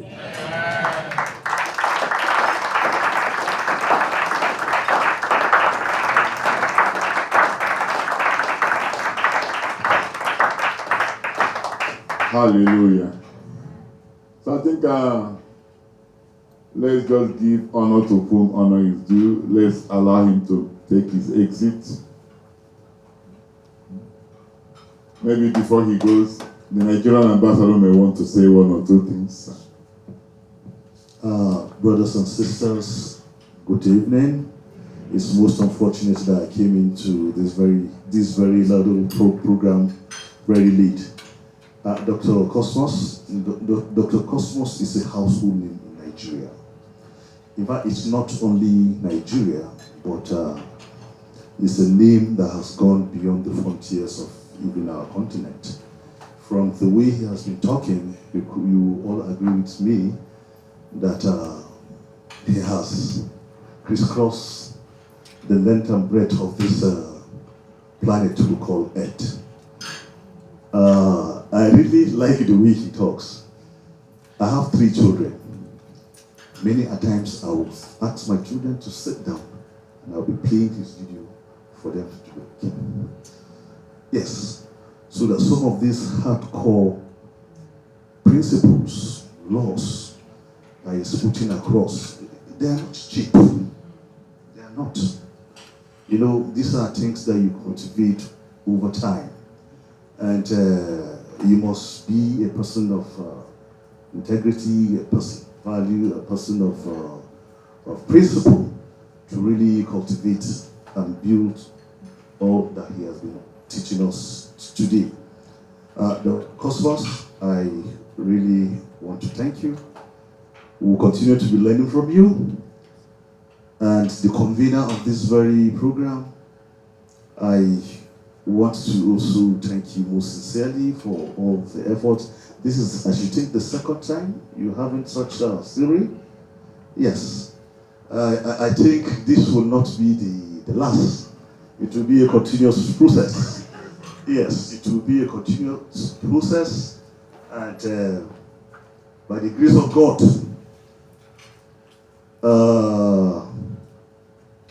Uganda will tap something from his wealth of business experience. Demography.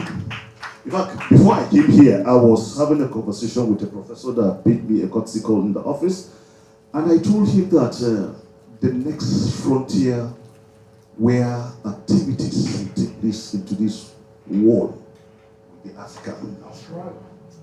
Yes, because if you sit down, you look at some of these countries in the global north. Today is this crisis, Ukraine, Russia, America, Iran, blah, blah, blah, blah, blah.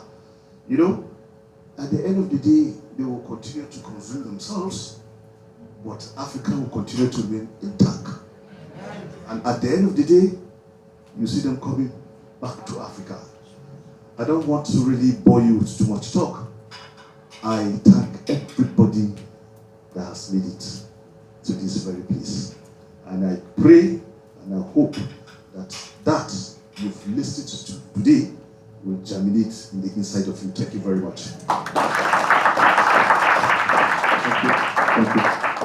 Thank you, Papa. Just one last thing. I think I just want to thank Bayport. We have the CEO here, Madame Maureen Kaitesi. They're one of our sponsors. Okay, so thank you so much. But also to thank His Excellency because he assisted a lot with the planning, putting together of this event, him and his team. So I think let's celebrate it, of course, with the leadership of Pastor Ben. So thank you so much. Your freedom has begun. Stay connected. Stay expectant. Click the next on your screen. See you again. Stay blessed.